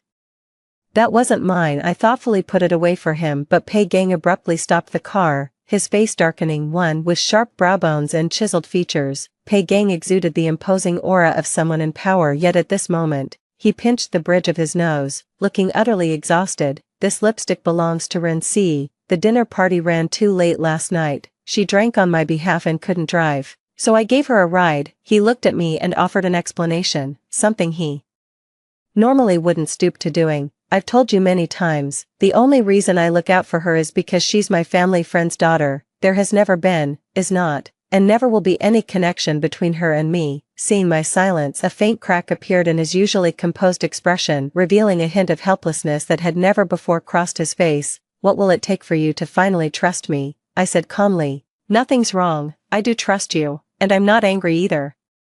It was like punching cotton. Pei Gang's expression went uncharacteristically blank for a moment. Then why have you been silent the whole way? I glanced at my watch, calculating the time to the airport, and brushed it off. Didn't you say before that you don't like hearing useless information? I'm going to be late for work. Why don't you just drop me off at this intersection? My focus was entirely on the road, completely missing the sudden dark look that crossed Pei Gang's face. You always get off at the next traffic light. We're still 2 kilometers away from our office. I hadn't considered that, and found myself forced to meet Pei Gang's scrutinizing gaze. It's early morning. If you're not going to the office, where are you headed? Pei Gang's hesitation grew more evident in his eyes. Ding, the distinctive ringtone belonged to Ren Si. Pei Gang averted his sharp gaze, his eyes darting around. A classic case of protesting too much. It's a work call, I need to take this. He immediately set aside his suspicions about me and unlocked the car doors. You can get out here. I nodded and quickly unbuckled my seatbelt,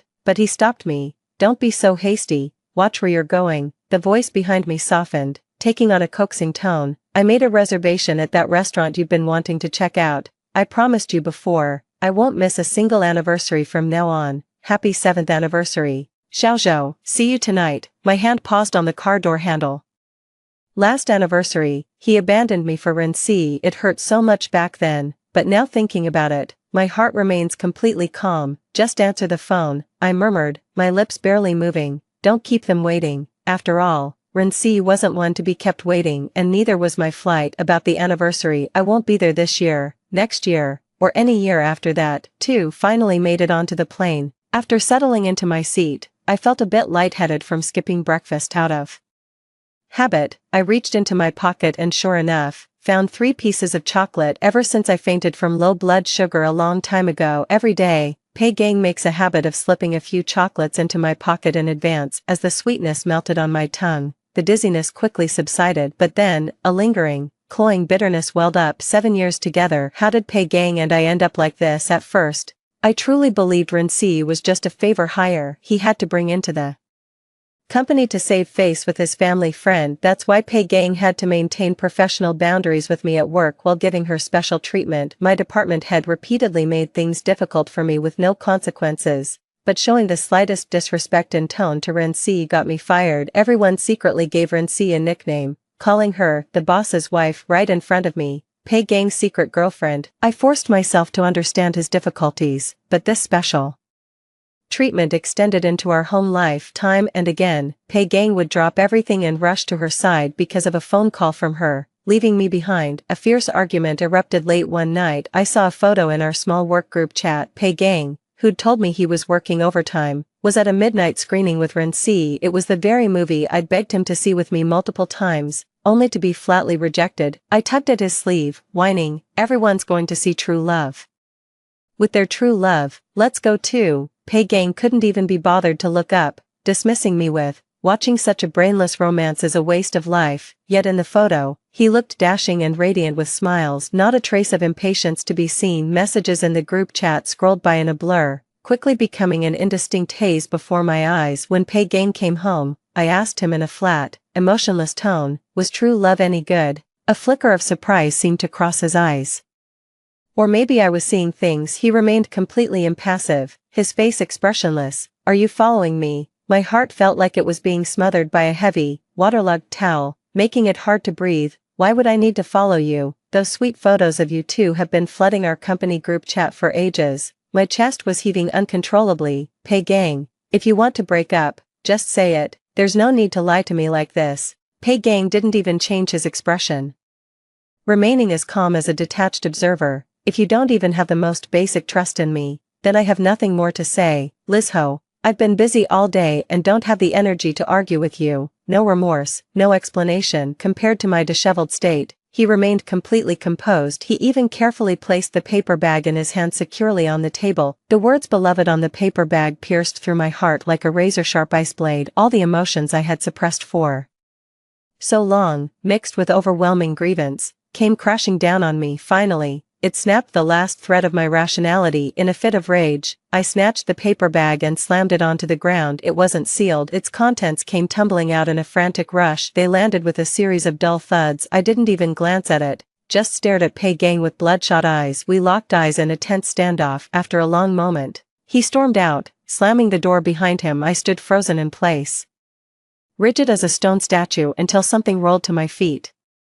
I looked down, stunned. It was chocolate. The floor was covered with round, handcrafted chocolates. 3. My heart softened in the end. I wanted to have a proper talk with him, but for 3 whole days, Pei Gang wouldn't answer my calls or come home. Swallowing my pride, I sent him a message. I was wrong to lose my temper without talking to you first, But it's also true that you said you were working overtime, yet went to see a movie with her. Tonight is our 6th anniversary, I'll be waiting for you. At home, let's sit down and have a proper talk. Okay, I waited from day till night, but he never came back. As it approached 11, I made up my mind to go to the office and look for him, but on the way, I ran into that department head who got fired by Pei Gang because of Ren-Si. He dragged me into a dark corner, snarling, "Damn it, if I don't dare touch the boss's woman, you think I won't dare touch you." The endless ringing of unanswered calls, the desperate cries for help fading into silence. If that passerby hadn't scared him off, I would have ended up with more than just a bruised face. The moment my phone suddenly shattered the silence, I jumped like a startled bird, letting out a sharp gasp. My spine, which had been rigid with forced composure all evening, instantly went slack at the sight of the name on the screen. I nearly broke down in tears of sheer relief, sobbing out, "Pei." Then Ren-Si's voice came through, soft and sweetly naive. "Hello, a gang is in the shower. I noticed you've made several calls. May I ask who you are and what this is about?" My throat suddenly felt like it was stuffed with hot coals. The surrounding flesh was scorched and blistered from the searing heat. The pain was so excruciating I wanted to carve out my own vocal cords with a knife. Hanging up the phone, such a simple act, felt like it drained every last ounce of my strength. In a state of utter disarray, I hobbled my way to the police station to file a report. When it was all over, the clock read 0001. The next day, I finally got Pei Gang's call. His tone was still so condescending. "Realized your mistake." It instantly dawned on me that he'd done it on purpose. All those unanswered calls on our anniversary, it was all his punishment for my lack of trust in him. Tears streamed down my swollen, red face. It felt like pouring acid on an open wound. When I tried to speak, my voice came out hoarse, like a broken bellows. I said, "Pei Gang, let's break up." There was only a second of silence on the other end. Pei Gang sneered, "Fine, don't you dare regret this." He hung up without hesitation. I agreed to the breakup without a second thought. At first, I just had trouble falling asleep, for I couldn't help but obsessively replay every detail of our time together. I was terrified I'd misjudged him and condemned him unfairly. I kept going back to reread our chat history over and over again, but the more I read, the sadder I felt, and the more resentment grew inside me. I started to hate Pei Gang. 6 years, a whole 6 years. I hate how he could be so nonchalant, discarding me like I was trash. At 4 a.m., I painfully deleted all of his accounts. I got up and furiously gathered all of his belongings. I stuffed them into a large trash bag and hurled it violently into the dumpster downstairs. After all this, I thought I'd feel a sense of relief, but it was like meticulously swatting a mosquito that had been tormenting me, only to find it was my own blood that came spurting out. I went to work on time, as if nothing had happened, yet only I knew that a huge chunk of my heart had been brutally carved out. That patch of flesh was originally Pei Gang, but it later festered. To survive, I carved out that rotting flesh while it was still alive, but I forgot that a wound too large is just as fatal. My emotions launched a full-scale counterattack the moment I saw him at the company meeting. Pei Gang remained as composed and unflappable as ever. He seemed even more spirited and confident. It was as if my absence had no effect on him whatsoever. Ren-Si stole what she thought was a discreet glance at him, her cheeks faintly flushed. I started having sleepless nights and couldn't keep any food down. Pei Gang doesn't use social media accounts. I became obsessed with stalking Ren-Si's social media accounts, analyzing every signature and blog post she made related to Pei Gang. It wasn't until I passed out from low blood sugar at the office and was rushed to the hospital. Pei Gang condescended to visit me at the hospital. It was the 29th day since we broke up. He idly twisted the matching couple's ring on his finger. "Xiaozhou, you've lost weight." My gaze was vacant as I opened my mouth numbly. A triumphant smile spread across Pei Gang's face. "I'm sorry, we got back together. As the saying goes, it's better to have a short, sharp shock than a long, drawn-out agony." 5. But this approach doesn't work for everyone. For those lacking strong willpower, the most suitable method is a calm, gradual withdrawal. Put them back where they belong. But gradually, I stopped expecting anything from him. Like a frog slowly boiling in water, the process wasn't all that difficult. At least the ending wasn't too painful. At first, when I pretended to be magnanimous, my heart still ached faintly, and Pei Gang seemed quite pleased. Otherwise, he wouldn't have curled his lips into a slight smile and patted my head, as if petting some little animal. "Xiaozhou, you've grown up." After getting back together for over half a year, my self-help methods started to work. I was gradually becoming the person Pei Gang wanted me to be. When he stayed out all night, I stopped checking up on him. I've stopped asking about Renzi altogether. By the time I realized it, that festering part had already fallen away like ripe fruit and dropped from the branches of my heart on its own. I paused for a moment, then smiled. I immediately sent my resume to the company in Country F. This company had previously extended an offer to me, but at the time, I turned it down to stay by Pei Gang's side. I'm lucky to have landed this offer. My flight is booked for 2 weeks from now, and I have no intention of telling Pei Gang. After all, our relationship never meant much to him anyway. I was becoming more tolerant and mature, but Pei Gang seemed to be growing unhappy. I thought I was overthinking it and worked overtime as usual. When I got home, right before my shower, I was stopped. Pei Gang's eyelids lifted slowly. Got nothing to say to me lately. I yawned and shook my head in confusion. Is something wrong? It's nothing. His tone was flat. Go ahead. But soon enough, I realized he was genuinely upset. My toes curled as I was forced to endure his increasingly forceful advances. Pei Gang held me from behind, his scorching breath hot against my neck, though his murmurs were as gentle as a feather. His movements carried the weight of interrogating a death row inmate. Why didn't you tell me that Renzi was giving you a hard time at work? Making you work consecutive overtime shifts? My lower abdomen was cramping up, and I genuinely couldn't fathom what had him so worked up, yet I had no choice but to plead with the very person who started it all. Business is business, personal is personal. I'll behave. My former department head, that sexual predator, was always making my life difficult at its worst. I was made the scapegoat for everything. Pei Gang publicly lambasted me in front of hundreds at the conference. Even a pig wouldn't make such a mistake. Back home, I choked back my frustration. The email correspondence is verifiable. Why did you refuse to hear me out during the meeting? Pei Gang's face remained expressionless, just as it had been at the office. Business is business, and personal matters are personal. Li Zhou, I only care about results. At the company, I'm your boss, not your boyfriend. I can't take your side. But just 2 days later, my supervisor got fired. The reason was his poor attitude towards Renzi. I worked diligently and consistently, achieving the top performance record. When my manager left, everyone assumed I'd be the one getting promoted, but Renzi, who hadn't even finished her probation period, was exceptionally promoted by Pei Gang. She took over my former manager's position and became my new supervisor. I found my place now. No drama, no resentment. Keeping work and personal life separate. Pei Gang froze mid-motion, then turned me over. The lights were too bright. I raised a hand to shield my eyes, involuntary tears trickling from the corners. Pei Gang insisted on prying my hand away. I tried to resist, but my efforts were futile. What are you doing? My hand was forced open anyway. Pei Gang stared intently into my eyes, his tone stubborn. You used to always look me in the eyes. I had no idea what had gotten into him. All of a sudden I could only meet his gaze with some impatience, but in that instant, Pei Gang's eyes betrayed a flicker of agitation. He inexplicably panicked and covered my eyes. He leaned in to kiss me, murmuring my name over and over. Xiao Zhou, Xiao Zhou. The next day, Pei Gang unexpectedly asked Renzi to deliver a work report. 6. I handled all this work myself. Renzi was stammering and couldn't get a word out.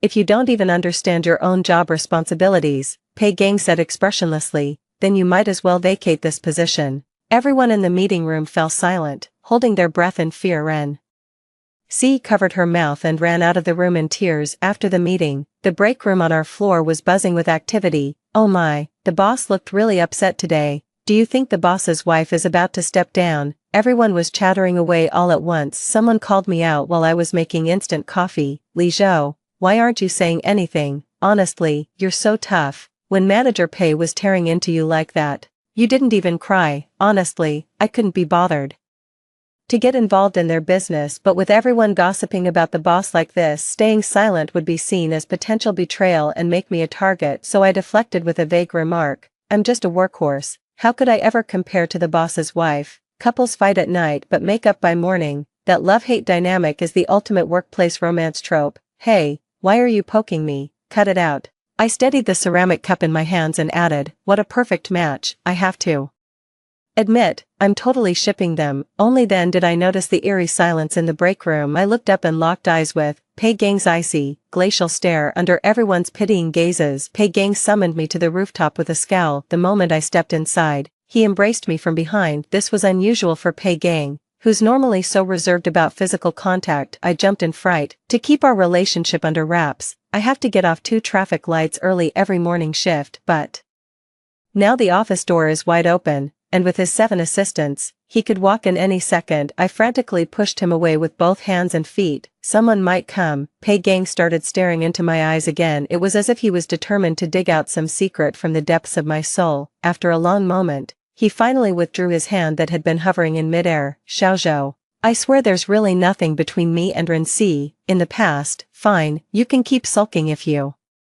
want. I'll prove it through my actions from now on. I was taken aback. This was the very commitment I couldn't get through all my crying and pleading before we broke up, and now it had somehow fallen into my lap. The flight departs in exactly 7 days, but now I don't want anything anymore. Pei Gang started becoming a different person. 6. He suddenly began reporting every little thing.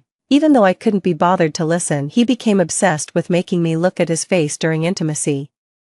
Yet every time our eyes met, his hand would cover my sight like a derailed train abruptly righting its course. The clock's hour hand, our relationship, it's as if everything has rewound to before Ren-Si ever entered the picture. It suddenly struck me that maybe he wasn't completely indifferent after all. I should tell him about the breakup face to face. I didn't notice when I booked the flight. I set my departure date for our 7th anniversary, and tomorrow marks exactly 7 years. I stared at the check-in photo Pei Gang sent from his drinking party. I've decided to lay all my cards on the table tonight, but what I saw was Pei Gang and Ren-Si kissing, the evening breeze, a summer night, the stars. Every scene was just like ours from 7 years ago. It was exactly like the night we made things official, except back then, I was the one in Pei Gang's arms, and now it's Ren-Si. Ren-Si's captivating peach blossom eyes shimmered brilliantly. The lipstick shade is absolutely stunning. Her eyes sparkled with defiance and triumph. She turned her eyes to me. I couldn't help but let out a self-deprecating chuckle. My heart felt like a stagnant pool of lifeless water. At long last, I'd become completely and utterly indifferent. Pei Gang has been feeling restless these past few days. 7. Perhaps it's because Li Zhou has been a bit too considerate. In the past, when our anniversary was still a month or 2 away, she'd already be chattering away about how she wanted to celebrate, but today is our 7th anniversary. If I hadn't brought it up myself in the car this morning, it's as if she had completely forgotten about the matter. Pei Gang frowned, lowered his gaze, and glanced at his silent phone. A strange sense of loss of control crept up his spine like a swarm of ants. It felt as though something was slipping away beyond his sight. He couldn't hold on, yet had to do something to calm himself, so he immediately sent another update to Li Zhou. I'm handling an important matter on my end. Be good. See you at Sunset Restaurant at 18:30. Just then, a sickly sweet female voice called out, "Ah Gang." Pei Gang looked up with annoyance. He saw Ren-Si's face and her father standing beside her. The caregiver followed closely behind, pushing Pei Zhenguo's wheelchair. Pei Zhenguo's brow was permanently furrowed like the character for River. Once we finish our discussion, it'll be time for a meal, so I've invited our future in-laws to join us for dinner, Mr. Ren also played along with Pei Zhenguo, putting on the airs of an elder.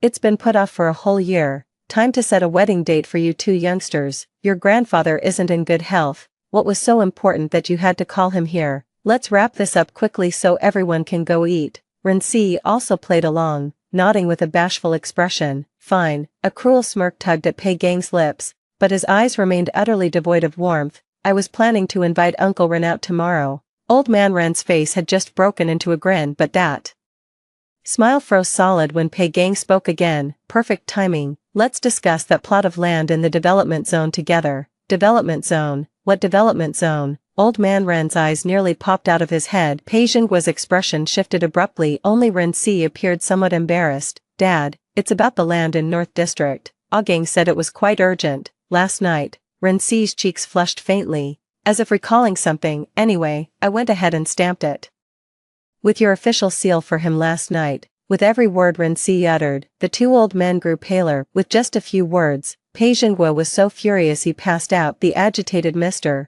Ren was dragged out by security. Only Ren-Si remained frozen in place like a puppet on strings. She seemed to finally grasp the situation she was in, her eyes red and swollen. So you've been using me all along. Your kindness was just an act to gain my trust and get to my father. I don't understand your professional affairs, but I never wronged you. I even waited for you to break up with your girlfriend despite knowing about her. How could you do this to me? Ren-Si naively acquiesced as her father leveraged his shares to pressure her into a marriage alliance with him. With his shares reclaimed and no longer under anyone's thumb, Pei Gang couldn't even spare her a glance. His voice was flat and devoid of any emotion. Is that so? If it weren't for pulling strings, how could you have ever landed this position at Pay Corporation. Rinci looked at him as if seeing him for the first time. Oh, tears welled in her eyes. So you're standing up for your girlfriend Li Zhou, is that it? Pei Gang was taken aback that she actually knew Li Zhou was his girlfriend. His brow furrowed slightly. Rinci caught it with keen perception. So the name Li Zhou was this man's only vulnerability. Her eyes reddened to the point of nearly welling up with tears. Pei Gang wanted to use her like a sticky note and discard her when done, but she was determined to be super glue, vowing to take a piece of him with her even if it killed her. Li Zhou submitted her resignation this morning. Since she's one level below me, resignations from employees below level 4 don't require your approval. I figured you probably didn't know, so I thought I'd do you a favor and let you know. Pei Gang's pupils visibly contracted. He glanced at his wristwatch, stood up, and said coldly, something's come up. I have to go. Do as you please. Rinci caught a glimpse of his panic in his quickened pace. That's right. She felt her blood roaring through her veins, the sound sharp and cutting. Li Zhou saw us kissing last night. She watched with satisfaction as Pei Gang's hand froze on the door handle, each word dripping with vindictive pleasure that bordered on visceral intensity. You should have seen the look on her face. TSK, what a pity. Pei Gang immediately drove home in haste. Li Zhou didn't answer any calls throughout the journey. He opened the door to find everything exactly as he had left it that morning. Li Zhou's favorite throw pillow was still tilted at a comical angle on the sofa. Li Zhou's clothes remained neatly arranged in the wardrobe. The frantic pounding in Pei Gang's chest finally began to subside, but the next moment, his eyes fell on the object beside the nightstand. It was their matching couple's rings. Beneath the rings lay a note that read, "We're done. I'm giving you back your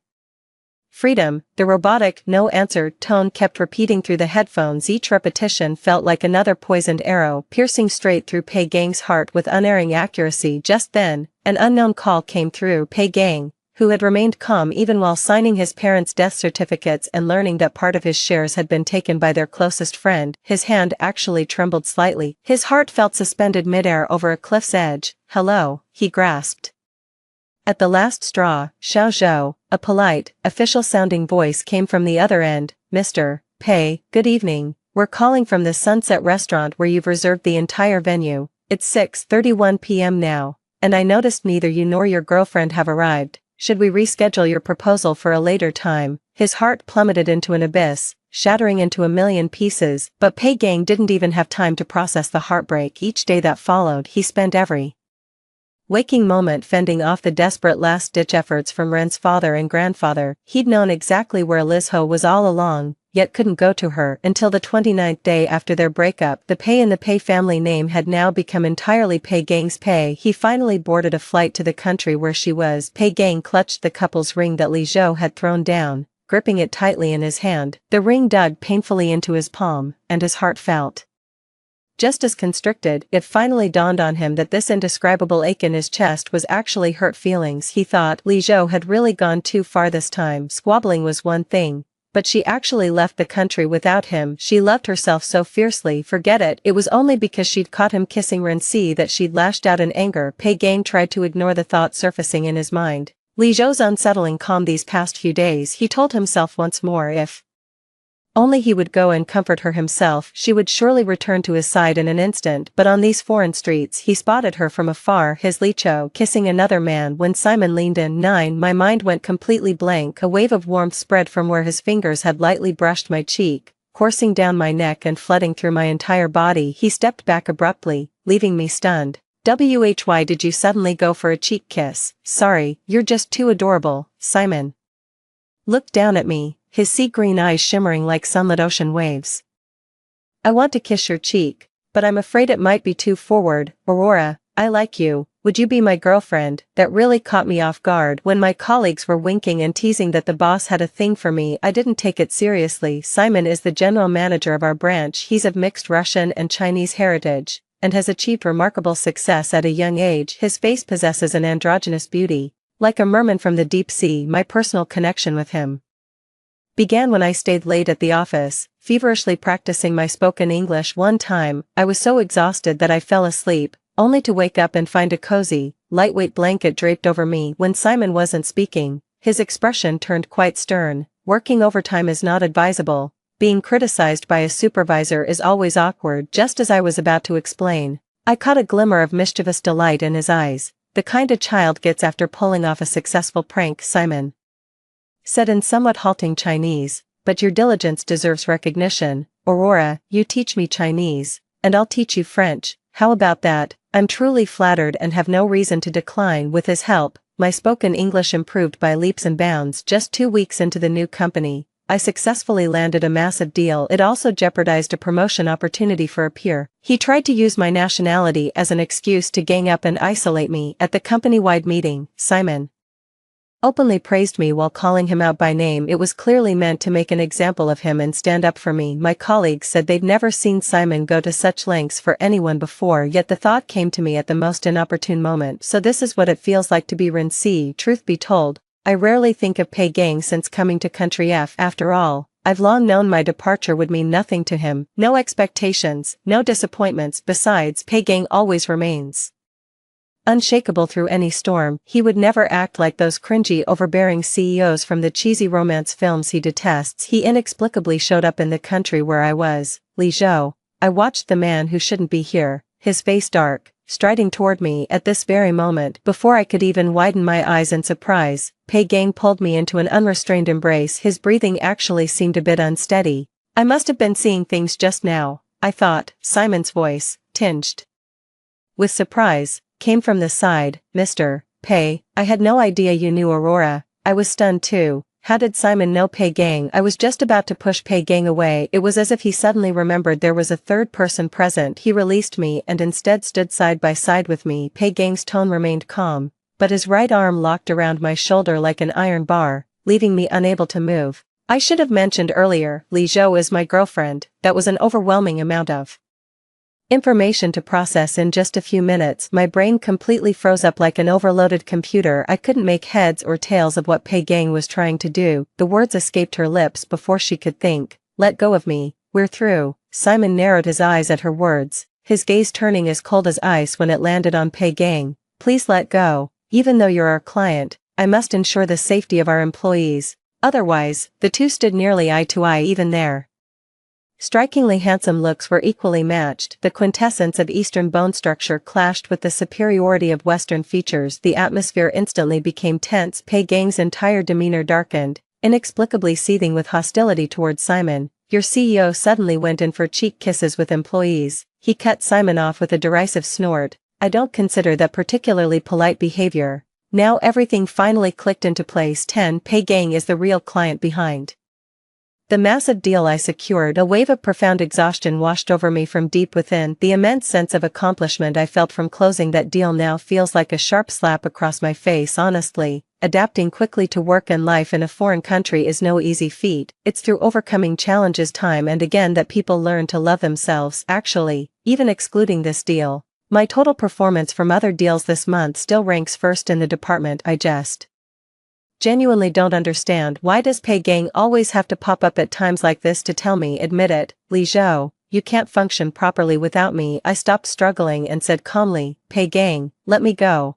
I gave Simon a reassuring look. I said to Pei Gang, let's sit down and talk. The conversation was long overdue. 11. Pei Gang rubbed his temples, his eyelashes long, his eye sockets deep but tinged with weariness. That night downstairs, Ren C kissed me so quickly I didn't have time to react, just like how Simon rushed up to you earlier, but this time you've held on to your anger for so long, and taken such extreme measures. I'm sorry, will you come home with me now? I never thought Pei Gang would still believe I'm just throwing a tantrum at this point. My words died on my lips, twisting into a disbelieving laugh. Whatever happens between you and Ren C, I don't care anymore. Pei Gang, when I say we're breaking up, I mean it's really over. I certainly didn't believe Pei Gang had followed me here out of love, probably because he's so used to being in charge. He can't stand having someone who's always followed him just vanish without a trace. At this point, my response clearly caught Pei Gang off guard. His face went completely blank. I'm the one who gave him that confidence. After all, in our past relationship, I was always the insecure one, the first to cave. His lips parted in astonishment as he uttered, why? I used to hysterically demand answers, always asking why, yet Pei Gang would always say there was nothing to explain. Now, having come this far, it suddenly dawned on me. I finally understood his perspective back then. When you stop caring, explanations become unnecessary. I said calmly, no reason, it doesn't matter anymore. falling out of love and breaking up is just a normal part of life. Pei Gang studied me for a long moment before speaking. You're still holding a grudge against me. His eyes darkened with unwavering determination. So it's a breakup, then I'll just win you back. I never knew Pei Gang had such a tenacious, almost pestering side to him. He's always been so concerned with maintaining his dignity. I can't believe he'd stoop to something so beneath him. 12. Here we have a perfectly respectable client, and he actually insists on sharing an office with us. He deliberately, yet effortlessly, inserted himself into both my professional and personal life. I no longer believe he went to all that trouble because he loved me so deeply. It was just his pride acting up. He couldn't accept being the one who got dumped. But that day, I happened to pass by the break room and overheard my colleagues talking about me. They say I'm so lucky to have two perfect guys chasing after me, and they're even betting on who I'll end up with. Every single colleague present placed their bet on Simon. There were plenty of reasons. For instance, Simon once confronted a racist on my behalf in front of hundreds of people. For instance, someone saw Simon and me spending the night alone in the office, looking rather intimate. For example, someone spotted Simon and me going together to watch the Chinese film re-release. With a loud thud, the sound of a cup smashing on the floor like a magnet, it drew everyone's attention to the other door of the break room, and there stood Pei Gang. He locked eyes with me from a distance. The man known for his cold-blooded dominance now looked desolate and lost. Pei Gang leveraged his position as the client to pressure me into having dinner with him. He gripped the glass, his voice hoarse and strained. I've treated you terribly this past year, haven't I? Pei Gang's long, delicate eyelashes fluttered like butterfly wings. I was wrong. I didn't maintain appropriate boundaries with the opposite sex. But I've already fired Ren C. I never cheated. You can't condemn me completely over these matters, just like I understand. He paused briefly, his tone feigning nonchalance. There's nothing between you and Simon, right? It turns out there truly is no such thing as genuine empathy. In this world, only when you're truly standing stunned in a blizzard do you realize how biting and unbearable it is. Watching his expression, I felt a sense of satisfaction for the first time. But I really don't want to drag Simon into our personal matters, I said. It doesn't matter. Doesn't matter. Again with it doesn't matter. Then what exactly does matter to you? Pei Gang's raised voice drew sideways glances from many patrons in the cafe. He had always been impeccably composed from head to toe. Never before had he lost his composure like this. Pei Gang's Adam's apple bobbed stiffly several times before he finally regained his calm. Like a drowning man clutching at his last piece of driftwood, he pulled out the matching couple's ring I'd rejected. Like a gambler laying his final chip on the negotiation table. You once said this ring would be exchanged for a wedding band. That promise still stands. Let's get married when we return, alright? He knew better than anyone how desperately I wanted to marry him. He just said, the company doesn't allow office romances, and it's not the right time to go public, so I ended up being his secret girlfriend for years. Without any official recognition, I waited year after year. Back at the company, I was targeted by that manager who later turned out to be a sexual predator. I used to mutter resentfully at home, when I eventually become the boss's wife, I'm going to give everyone at the office, especially Luotian, the shock of their lives. In a dejected tone, Pei Gang, year after year passes. When exactly will this perfect timing of yours finally arrive? I heard the marriage proposal I had always dreamed of, yet my heart remained completely still. But now I met his earnest gaze and accepted the ring. I stated calmly, on our 6th anniversary, I called you over and over, but you never picked up. Pei Gang's voice was urgent. I'd been sleeping at the office those days. When Ren C came to drop off some things, nothing happened between us. His explanation cut off abruptly, like an animal being choked. I said in a barely audible voice, that night, Luotian almost raped me. Pei Gang looked as if all the blood had drained from his body in an instant. His face turned deathly pale, almost horrifyingly so. His thin lips parted several times as if gravely wounded. He couldn't utter a single word. I said airily, fortunately, a passerby saved me. I suppose I'm more merciful than Pei Gang. Back when I was hysterical like that, he wouldn't even grant me the courtesy of an explanation. But I'm tired now. I have my own life to live. I just wanted to lay all my cards on the table. So I said, honestly, I resented you so much that night. Your condescending attitude, your utter indifference, it all made my blood boil. But in the end, all this hatred is directed at the weak version of myself who stayed by your side. So this is what it feels like. With just a movement of my lips, I can watch you fall apart over me. But looking back now, love leaves no survivors, only mutual destruction. I lay myself bare, like using a scalpel to cut open my chest and expose my beating heart. The real obstacle between us was never Pei Gang. Being with you exhausts me. You make me feel like I'm just an option, that you could replace me with anyone. I threw myself into work, pushed relentlessly forward, constantly torn between hope and fear, until one day, it finally dawned on me that the validation I'd been desperately seeking shouldn't come from you, it should come from within. There was a time when I believed I couldn't survive without you, but as it turns out, I'm actually doing better without you. The final word left my lips. Pei Gang just stared at me like that, with a sorrowful and desolate expression. He watched me throw the ring out the window. In the end, he didn't say a word. After our conversation that day, Pei Gang never came to my company again. The last time I saw him was during the project wrap-up. Simon took me, representing the second party, and Pei Gang, representing the client, for the final inspection. 13. Simon was such a gentleman. After learning about my history with Pei Gang, he didn't pressure me to respond quickly to his feelings, but said he'd wait until I'd sorted things out. An awkward silence filled the car. I sat in the passenger seat while Pei Gang took the back. Pei Gang kept his eyes downcast, not uttering a single word. I had made myself perfectly clear. Pei Gang has never been one to wallow in self-pity. Once this project wraps up, we probably won't cross paths again in this lifetime. That winter in Country F was bitterly cold. A blizzard suddenly struck in the dead of night. My right eyelid started twitching uncontrollably. The accident happened in the blink of an eye. The tires lost traction, and though Simon swerved right immediately, he couldn't regain control of the steering. I was thrown against the glass window. In the distance, a car came speeding toward us. Before the crash, a crisp, familiar scent washed over me. Unmistakable and unyielding. Pei Gang held my head firmly against his chest, shielding me completely through the fabric of his clothes. I felt something pressed against me. It was a ring. It's the ring I lost in the end, Pei Gang said. It suddenly dawned on me. Xiao Zhou, I'm sorry. Pei Gang is still undergoing emergency treatment in the ICU. I broke my left arm. Simon did the best possible self-rescue and ended up with the least serious injuries among the three of us.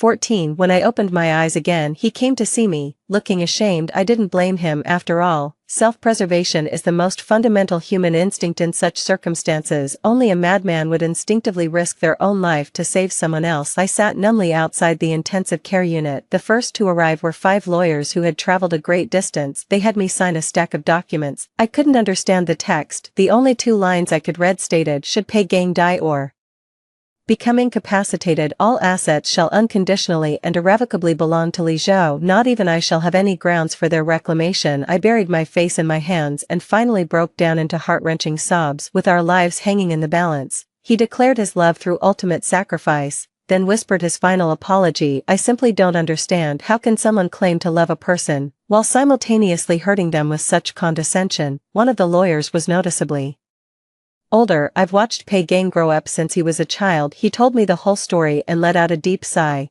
Old Ren is cunning. Dealing with Ren Si was a move he had no choice but to make. Pei Gang has always been strong-willed since childhood. Perhaps this is why he'd rather let you think he was unfaithful than tell you the truth. Asking him to show vulnerability in front of you is like asking him to die. The stitches in my left hand have been removed, but Pei Gang still hasn't woken up. I arrived at the Sunset restaurant as the sun began to set. 15. Someone was proposing at the next table. Good-natured cheers erupted throughout the restaurant. Blushing amid the crowd's encouragement, the girl accepted the ring. The couple left the restaurant completely satisfied. The waitstaff sighed wistfully as they cleared the table. Last time, this incredibly handsome man booked out the entire restaurant. He personally confirmed every detail of the process, the ceremony, even the humidity levels, but in the end, both she and her girlfriend were absent. I wonder what kind of sad story lies behind it this time. The sun has set, only the afterglow remains. As I gazed, this gentle light inexplicably stung my eyes, and silent tears began to fall. I can't deny it. In this entire world, aside from Pei Gang, no one else could ever evoke such profound love and hatred in me. It was night when we returned to the hospital room. Pei Gang lay there as still and quiet as ever. His features were sharply handsome, as if carved by a blade. Just like all those nights he used to lie beside me. The next moment, he would open those eyes that filled me with bittersweet longing, gazing at me, brushing his lips against mine. My lips parted. I've given it some thought. Your apology means nothing to me. I know you had your reasons, but the damage you've done is just as real. Pei Gang, we can't go back to how things were. A breeze swept past the window as I murmured, but the future remains too Be seen, Pei Gang side story. The meaning of boat building. Pei Gang drifted into a long, deep dream. The first person I met was 19-year-old Li Zhou. The end. It was during club recruitment. He was the department head, and she was the new member. We all went out for Western food together. She ordered her steak medium well. Someone burst into unrestrained laughter. Her fair skin flushed crimson, the blush spreading from her ears down to her slender neck. Then it vanished beneath the collar of her white shirt. Despite her deep embarrassment, she calmly smiled and confessed before everyone, "Sorry, my family wasn't well off, so I've never had Western food before." That girl who'd never tasted steak and would twist her ankle even in low heels now navigates the bizarre city in stilettos as if walking on flat ground, consistently striving for the top like a small boat, tiny yet incredibly resilient, never yielding to defeat. Pei Gang loved and cherished her rare sincerity and resilience, so he became a safe harbor for her, providing meticulous care to let her anchor peacefully, free from risks. But as time went by, he was like a man in a primetime soap opera who had just married the woman he adored. The vow to shield his beloved from hardship and protect her for a lifetime was genuine, yet the condescension and disdain that surfaced when she leaned on him completely, openly seeking affection, were equally real. He was beginning to forget that Liz Ho had always been someone who could fight alongside him as an equal. He self-righteously made silent sacrifices, bearing the brunt of family opposition, all under the guise of paving the way for their safe and happy future together. But he forgot that the future is built from every single present moment. He turned a blind eye to Li Zhou's anguish and constant anxiety, let her wither away, fading into decay. A ship is safest in the harbor, but that's not what ships are built for. As a harbor, his very existence should have whispered to the adventurous boat, no matter how far you roam, there will always be a safe harbor waiting for you. Yet he mistakenly prevented the boat from taking risks, even making her lose confidence and feel unworthy. He loved her, but expressed it in all the wrong ways. Pei Gang pleaded with God over and over again. He longed to turn back time. God regretfully told him the past was beyond reach, but his deity responded, "The future remains unwritten." Pei Gang slowly opened his eyes. He thought, if Liz Ho forgives me, that would be wonderful. If Liz Ho doesn't forgive me, that would be just fine too. He would respect her choices unconditionally this time. Story 2. On the wedding day, the makeup artist noticed the ceremony was booked at a luxury hotel. She abruptly changed the agreed-upon bridal look without warning. My husband jokingly asked her, "What, are you trying to marry me off to Shinchan?" Turns out the overpriced makeup artist was my husband's ex-girlfriend. Seeing their intimate familiarity, I removed my makeup and called off the engagement on the spot. Just as Gushin tried to stop me, Suman suddenly stood on tiptoe and kissed him on the lips. Only then did I notice the flawless makeup she'd been hiding beneath her mask. So she was trying to steal the groom. I raised an eyebrow. There's more than just the groom to deal with in a wedding heist, since the bride's family footed the entire 700K banquet bill. Let's hope she inherits that financial burden too. 1. Last night ran late with both families hashing out wedding details. I didn't get to bed until the wee hours. I had to get up extra early today. When the makeup artist greeted me, I was still half asleep. The makeup artist immediately started surveying the hotel suite, and when she spotted the bridal jewelry and expensive accessories laid out on the table, her hands froze mid-motion while organizing her kit. "Oh my, Ms. Lin, your husband treats you so well. Booking such a luxury hotel for your wedding and preparing such exquisite jewelry. How enviable, must have cost a fortune. How lucky you are to land such a generous man." Her words left a bad taste in my mouth. She just assumed the groom's family paid for everything, not even bothering to learn my family covered all wedding expenses. But there's no point explaining this to an outsider. I nodded absent-mindedly, brushing it off. She suddenly yanked open her makeup bag with force, eyeing me with a sardonic smile. "Miss Lin, why are women these days so obsessed with stealing what belongs to others? Are they just born shameless?" To be honest, hearing all this nonsense was really starting to piss me off, but it was too late to switch makeup artists now. After getting my base makeup done, I dozed off. I kept my eyes shut the whole time during makeup, pretending to be asleep. After all, she's a makeup artist from a high-end brand store. I wasn't worried about her stealing anything. I figured if she needed me to open my eyes, she'd speak up and let me know. But when I opened my eyes again, the stranger in the mirror gave me a real shock. Frowning, I was about to ask the makeup artist what on earth she was doing. My mind was already racing with compensation claims. This was a major professional blunder. But when I looked over, the makeup artist was stifling laughter with her head down. Her shoulders kept shaking uncontrollably, as if she'd witnessed something hilarious. A growing unease settled in my chest. Clearly, she did that on purpose. To be fair, I don't recall ever offending her. Frowning while pondering the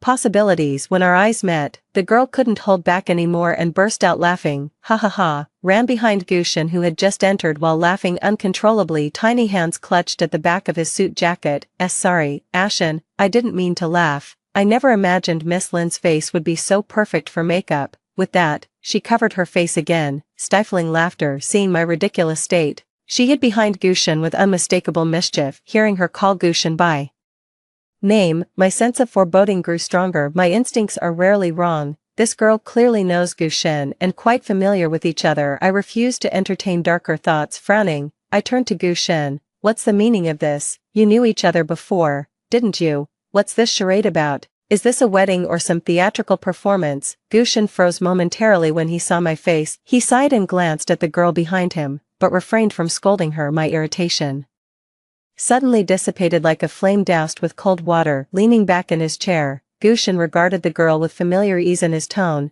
Everything was fine before. Why are you dropping the ball today? What, you want me to marry a cartoon character like Crayon Shinchan? He looked at her with amused eyes. The girl hunched her shoulders, stuck out her tongue, and made a playful bless sound. You want me to do your bride's makeup?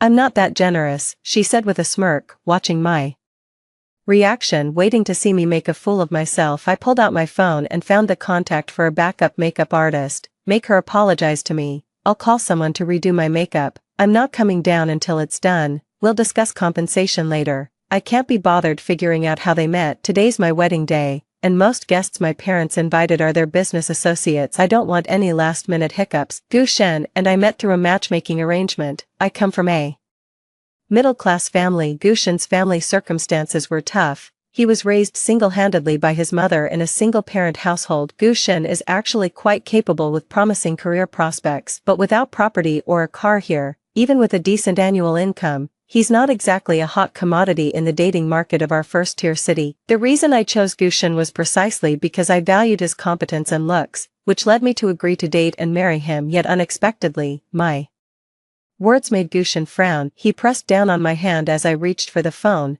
Is that really necessary? That's just how you naturally look. I laughed in bitter disbelief. 02, the girl overheard and let out a delicate, tinkling laugh. Ah Shen, that's no way to talk about a girl. After all this time, you're still so clueless with women. Even I could tell there was something complicated between that girl and Gushin. They might even be exes. If even I could recognize his ex, how could Gushin possibly miss it? Gushin was with me through every step, from selecting the makeup artist to the final look, yet he never mentioned it. Was he giving his ex a job opportunity, or is there still something between them? I don't want to dig deeper and upset myself for no reason. I grabbed the makeup remover and headed straight to the bathroom to wash my face. Then I called my parents and told them I needed more time to think about the wedding. If we go through with it today, I know I'll regret it. It's not like we've even registered our marriage anyway. I made the call right in front of them, and Gushin heard every word clearly. His face darkened in an instant. His previously calm expression began to cloud over. Just as he was about to speak, a pair of delicate hands pulled him back. The girl gently wrapped her arms around Gushin's waist from behind. Ah Shen, if Miss Lin won't marry you,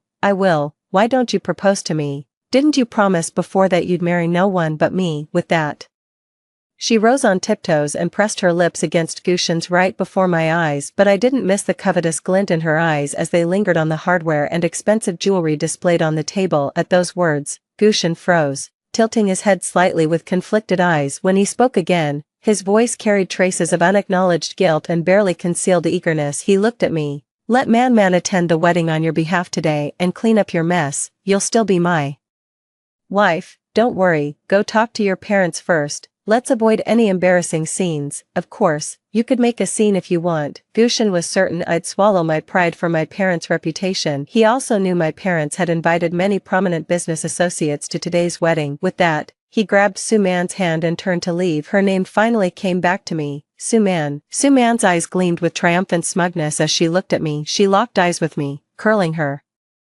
lips into a silent, taunting smirk as if she'd just won the lottery of a lifetime. I just noticed she'd already done her makeup flawlessly under that mask. The difference between her look and mine was night and day. She even had her hair styled exactly how I'd planned to do mine. Oh, this was premeditated. I'm sorry, Miss Lin, but I don't want to live with regrets. Go ahead and report me to the store if that's what you want. Her indifferent attitude made my blood boil. 3. There's no denying that Suman really got under my skin.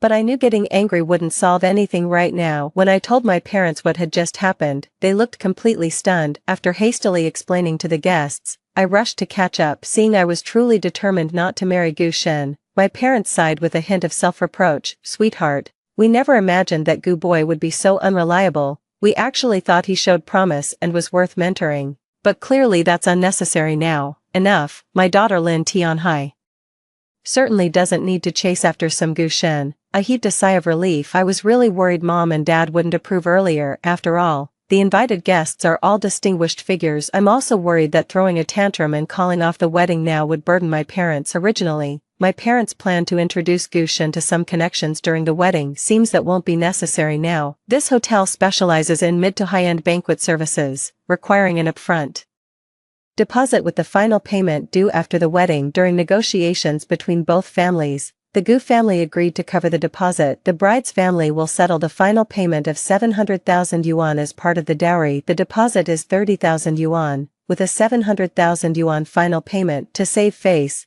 Mrs. Gu had her son Gus Hen sign the contract with the hotel at the time. Though the contract stated the final payment would be covered by the bride, it never specified my name. Now that Shuman's become the bride, Mrs. Gu has no choice but to demand payment from her. Gus Hen called me to arrange delivery of the bridal jewelry set to Shuman. After all, Suman had already styled her hair and was just waiting for these things. Hearing Suman's smug laughter on the phone, I hung up immediately and blocked her. Are you kidding? My family paid for all this. Why should I hand it over to Suman on a silver platter? Gu Shen grew somewhat annoyed with me. After waiting in vain for someone to deliver the items, he decided to teach me a lesson. He had our poster taken down, rushed to replace it with his photo with Suman, even changed the bride's name to Suman. He never intended to change any of this, just wanted Suman to attend the wedding in my place. Now, this serves as his warning to me. Little does he know, this plays right into my hands, and just like that, the bride's role completely shifted to Suman. Don't even think about coming after me for debts. I've always been rational, so I chose to cut my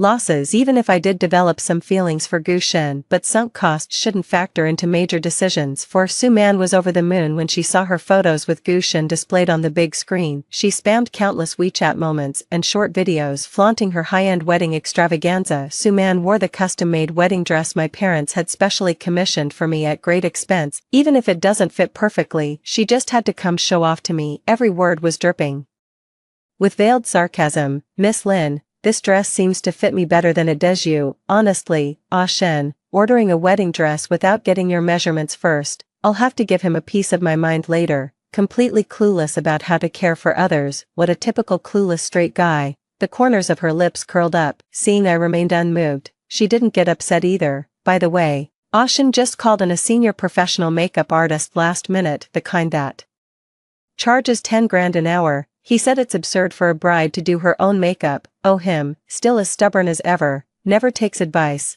not a bit thrifty with household matters. Don't take it to heart, Miss Lin, you really went out of your way today. If he keeps acting like this, just give me a call, I'll set him straight. Miss Lin, thank you for your generosity today, you fulfilled an old wish of mine and Ah Shen's. Suman covered her mouth with a coy giggle, her gaze brimming with provocation. How brazenly disgusting they're being. I let out a scornful laugh. So Gu Shen isn't completely clueless, he just couldn't be bothered to care. I was clearly wearing makeup that didn't suit me, yet he said this is just how I look. No makeup artist, no matter how expensive, could fix it. When it came to Suman, he suddenly became considerate of every detail. He even hired a professional makeup artist, but can he actually afford it? 5. I went downstairs and found my bridesmaids, my closest girlfriends who were supposed to be upstairs keeping me company today, but with only Mrs. Gu handling everything at the Gu household, things got overwhelming, so I had to send them down to help. Little did I know this would give Suman the perfect opportunity to strike. We tore the wedding dress right off Suman's body. I'd rather throw it away than let her wear it. Suman was absolutely furious. Her previously smug little face was now filled with indignation. Miss Lin, don't you think you're going too far? Ah Shen paid for all these. What right do you have to stop me from wearing them? She thought this was the wedding dress Gu Shen had ordered, which is why she dared to flaunt it in my face so brazenly. She assumed Gu Shen had finally made it big, and that their past relationship gave her the power to knock me, the current girlfriend, out of the picture anytime. That's why she orchestrated today's little performance. The more I thought about it, the more I found myself looking forward to it. What's she gonna do when she realizes she misjudged the situation? Things are getting interesting. Humiliated by our forceful removal of her wedding dress, Suman tearfully called Gushin. Gushin dropped everything, even his guests, and rushed upstairs upon receiving Suman's call. His pupils constricted violently at the sight of Suman stripped bare and sobbing on the floor, his handsome face darkening with fury. He stepped forward, shrugged off his suit jacket, and gathered Suman into his arms.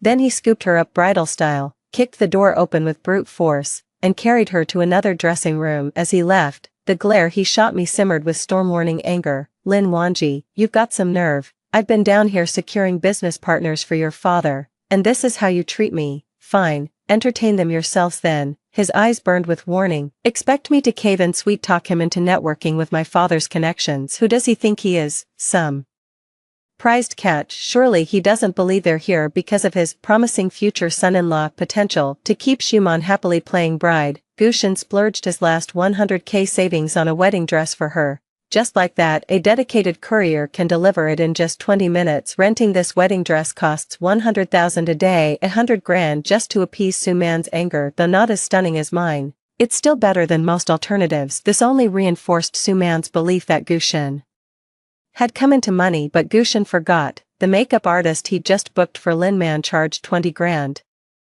Yet now Gushin had blown through his last 100,000. Surely he doesn't think I'd save his face by bailing him out. When the wedding dress arrived, Suman finally smiled through her tears, her voice still slightly nasal as she began to coquettishly pout. Ah Shen, I'm going to punish you. Gushin couldn't help softening his tone. How would you like to punish me? I've called all my girlfriends over. I'm so happy our happiness can be witnessed by everyone. Suman sat on the vanity table swinging her legs, fingers tracing the newly delivered haute couture wedding gown. Just kidding, I could never bring myself to punish you. I'll have your wife contribute to our wedding preparations as punishment. Hee, aren't I just terrible? Just to spite me, and to show off in front of her girlfriends. After learning from Gushin that the bride's family would cover the final payment, Suman had the hotel staff add several expensive dishes to each table at the last minute. 5,000 yuan worth of extra dishes per table added up to 100,000 across 20 tables. Gushin couldn't help chuckling. You've become quite the troublemaker. It's time to make her pay. She's certainly not as obedient as you. 6. True to his word, Gushin decided to punish my disobedience. He actually stayed on the second floor the whole time, keeping Suman company while she did her makeup. Even the new makeup artist couldn't help but keep praising how loving they were together. He thought his behavior would make me uncomfortable and cause me to back off. Little did he know, my parents and I had already explained this situation to the guests, who were gradually leaving. Only 3 or 4 tables remained from the original 20. They're all from Gushin's side. They're still clueless about what happened, completely in the dark. The banquet tables were pre-arranged. Even with many guests leaving, the same number of tables would still be served. Suman wouldn't pay a single cent less than owed. Gushin came downstairs and his face darkened upon seeing most guests had already left. Lin Wanji, even if you want to make a scene, shouldn't you at least consider the occasion? Do your parents approve of this behavior? Do you have any idea how much trouble I went through today to accommodate your people? Seeing my completely indifferent attitude, he grew even angrier. Fine, Lin Wanji, you've got guts. Our commotion drew quite a crowd of onlooking guests. People exchanged uneasy glances, none daring to speak. My parents' faces darkened, yet they remained silent. No point arguing with someone you'll never cross paths with again. Suman finished her makeup. The makeup artist needed to be paid. After all,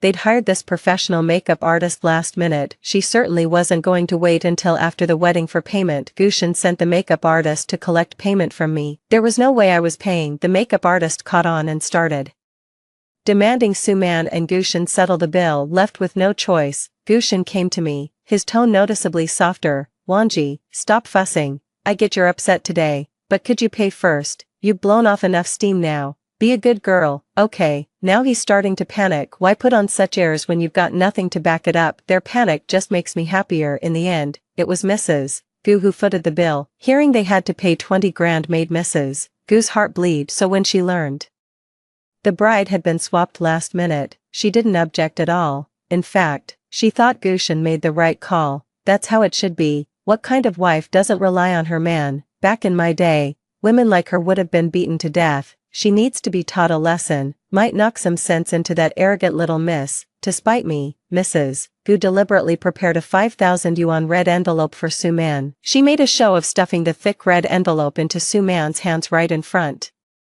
of me during the wedding. She even paraded Su Man around by the hand, introducing her to all their relatives. 7. The Gu family relatives noticed the bride was clearly a different person, yet maintained a tacit silence. Everyone pretended not to notice, playing dumb in perfect unison. The wedding followed pre-arranged protocols. Though the photos had been swapped, it caused barely a ripple. The ceremony concluded smoothly, with Su Man standing contentedly beside Gu Shen to exchange rings. Even on their wedding night, everyone tacitly chose not to point out the wrong bride, whether truly drunk or pretending. Gu Shen went along with the mistake and spent the wedding night with Su Man. My parents were so furious they threw away many gifts Gu Shen had previously sent. Even if the marriage fell through, Gu Shen's behavior was utterly despicable. Strangely, I'm not that angry anymore. Gu Shen hid his true self so well that I developed feelings for him. Now that the mask has fallen and his true colors show, I actually find him repulsive. Whatever good I saw in him quickly turned to disgust. My parents were tiptoeing around my feelings all day, afraid to touch a nerve. They finally relaxed when they saw I genuinely didn't mind. Gu Shen didn't call me until past 10 the next morning. His voice still carried the grogginess of a hangover.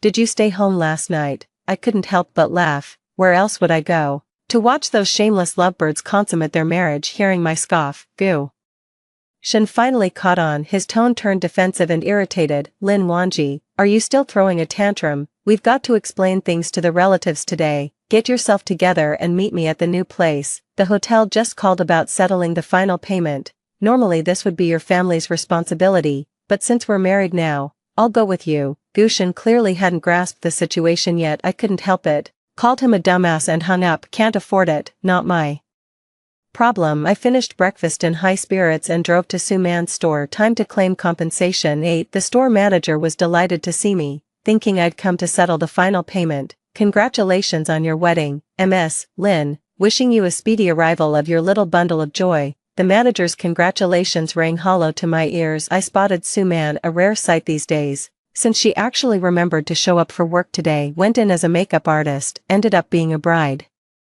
For a day, Su Man couldn't hide the triumph in her eyes when she saw me. She was leisurely doing a makeup trial for a client. Seeing how radiant she looked, Gu Shen must have promised her something. Even when she saw me coming, clearly here to settle scores, she didn't bat an eye. I asked the manager with a forced smile, does your makeup artist also moonlight as a bridal stand-in? The manager froze momentarily, clearly baffled. I got straight to the point and briefly explained what happened yesterday. The more I spoke, the darker the manager's expression became.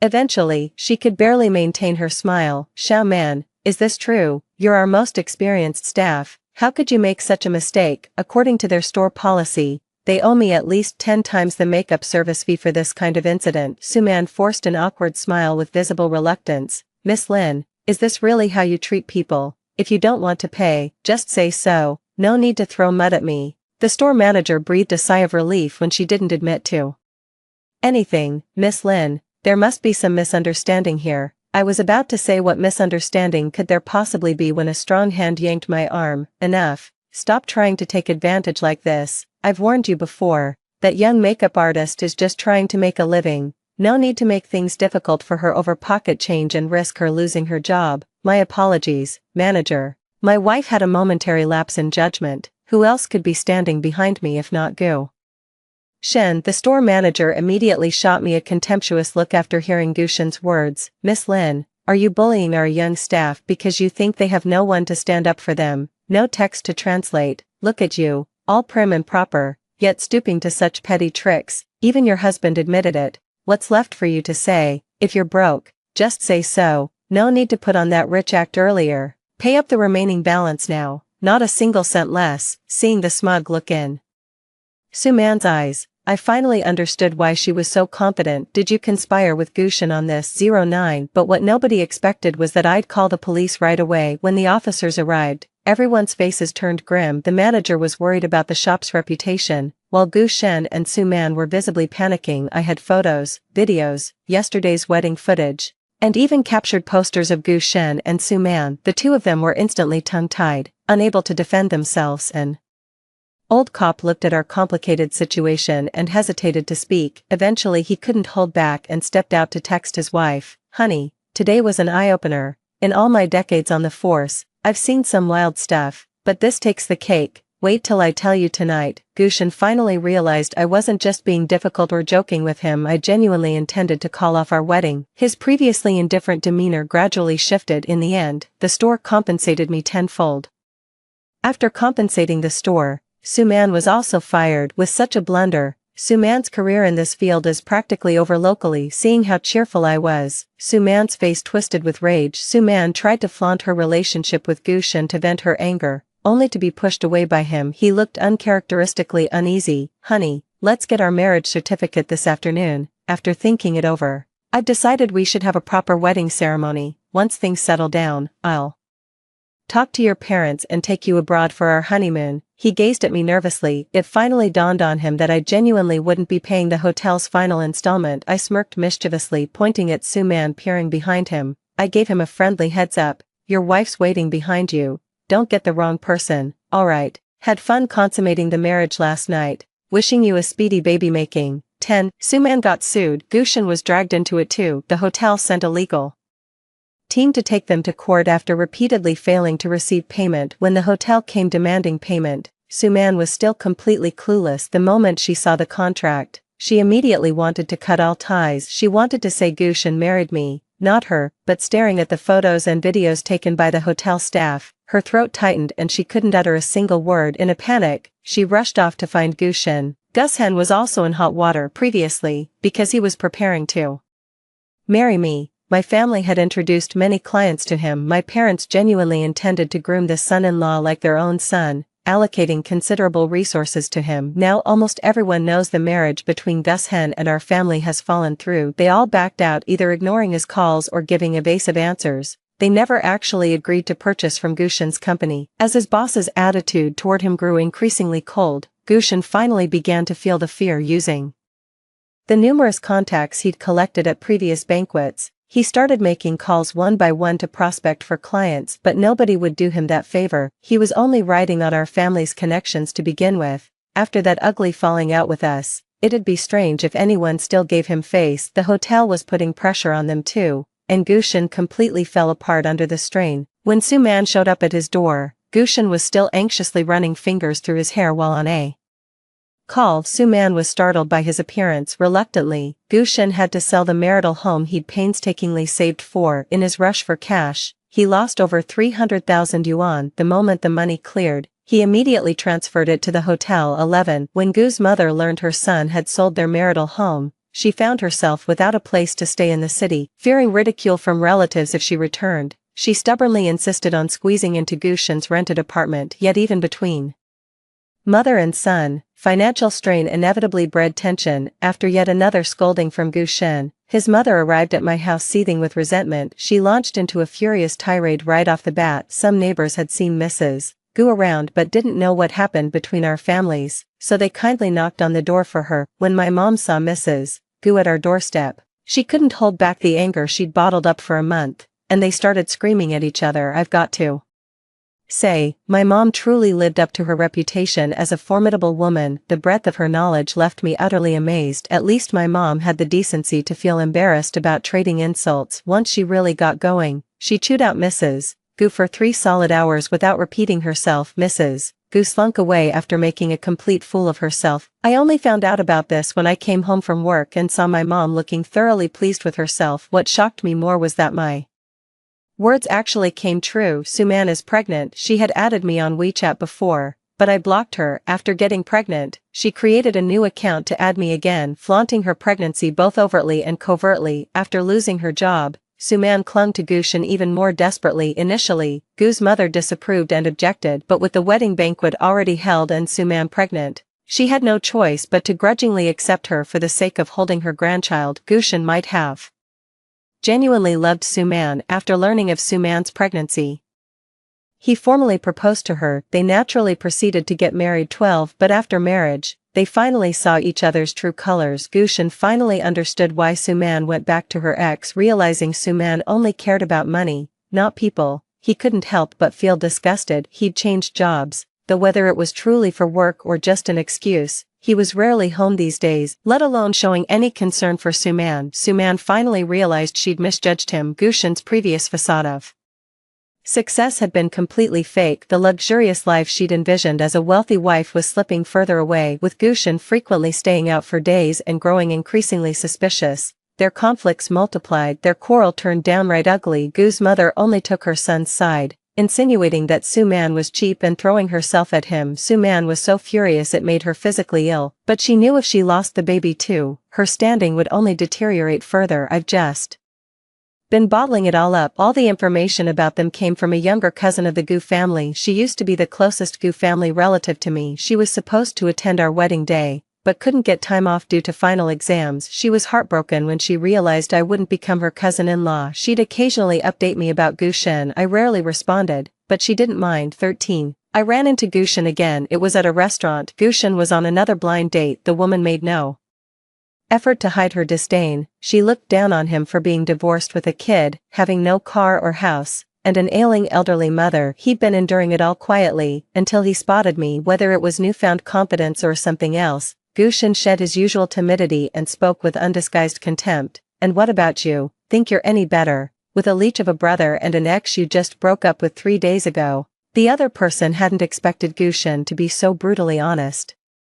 Overcome with rage, they flung a glass of water straight into Gushin's face. Gushin fell silent. After asking the waiter for tissues, he sat quietly wiping his face. He gave me a look filled with unreadable emotions: regret, frustration, sorrow, and perhaps a hint of apology. I couldn't care less. Thankfully, Gushin still had some shame left and didn't try to strike up a conversation with me. When I looked over after finishing dinner with friends, Gushin had already slipped away unnoticed. I felt a sudden wave of mixed emotions. This is where I first met Gushin. Now we meet here again, and he's still failing at blind dates. The same old scene, yet I can't bear to look at him anymore. Maybe this is what they call a toxic connection. Side story, Gushin's Chapter 1. During my first failed blind date, I noticed the girl at the next table. Her refined manner of speaking completely captivated me. What surprised me even more was that she took the initiative to approach me. That's how we first met. To be honest, I felt an intense desire to conquer her. Her background, talents, and looks were all exceptional. She outshone me in almost every way. At first,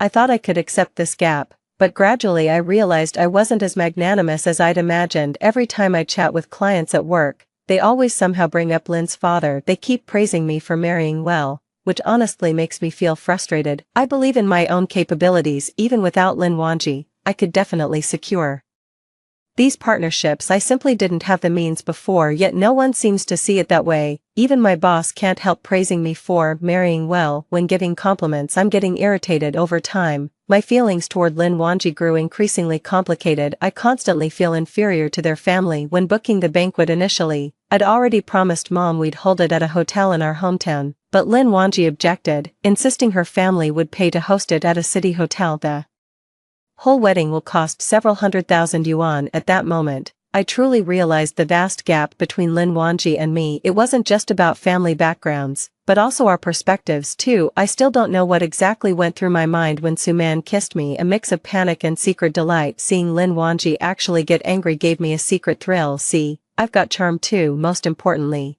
I knew Suman left me before because she looked down on my circumstances. Suman's change of heart finally gave me that sense of conquest I could never get from Lin Wanji, and so, against my better judgment, I inexplicably agreed to Suman's unreasonable demand. I thought this incident would give Lin Wanji a sense of urgency. She'd start fawning over me like other women do, gradually obsessing over whether I truly loved her. But I never expected to screw it up completely. When Lin Wanji called the police, it finally hit me how foolish my thinking had been. I admit, in that moment I was terrified. I feared the crushing debt awaiting me, and I feared Lin Wanji truly abandoning me. Yet the very thing I dreaded came to pass. Suman is pregnant, so I have to marry her. Looking at the woman I once swore to make pay, now carrying my child and becoming my wife, my feelings are indescribably complicated. This emotional turmoil doomed my relationship with Suman to end in divorce. I knew all along she was cheating with some small-time businessman, but I couldn't care less. I know that small Time boss, nothing good will come of Sue Man getting involved with him. Sure enough, she couldn't stick it out and filed for divorce herself. She didn't ask for custody or alimony, just one condition: get divorced as soon as possible. I agreed without hesitation, knowing she'd come to no good.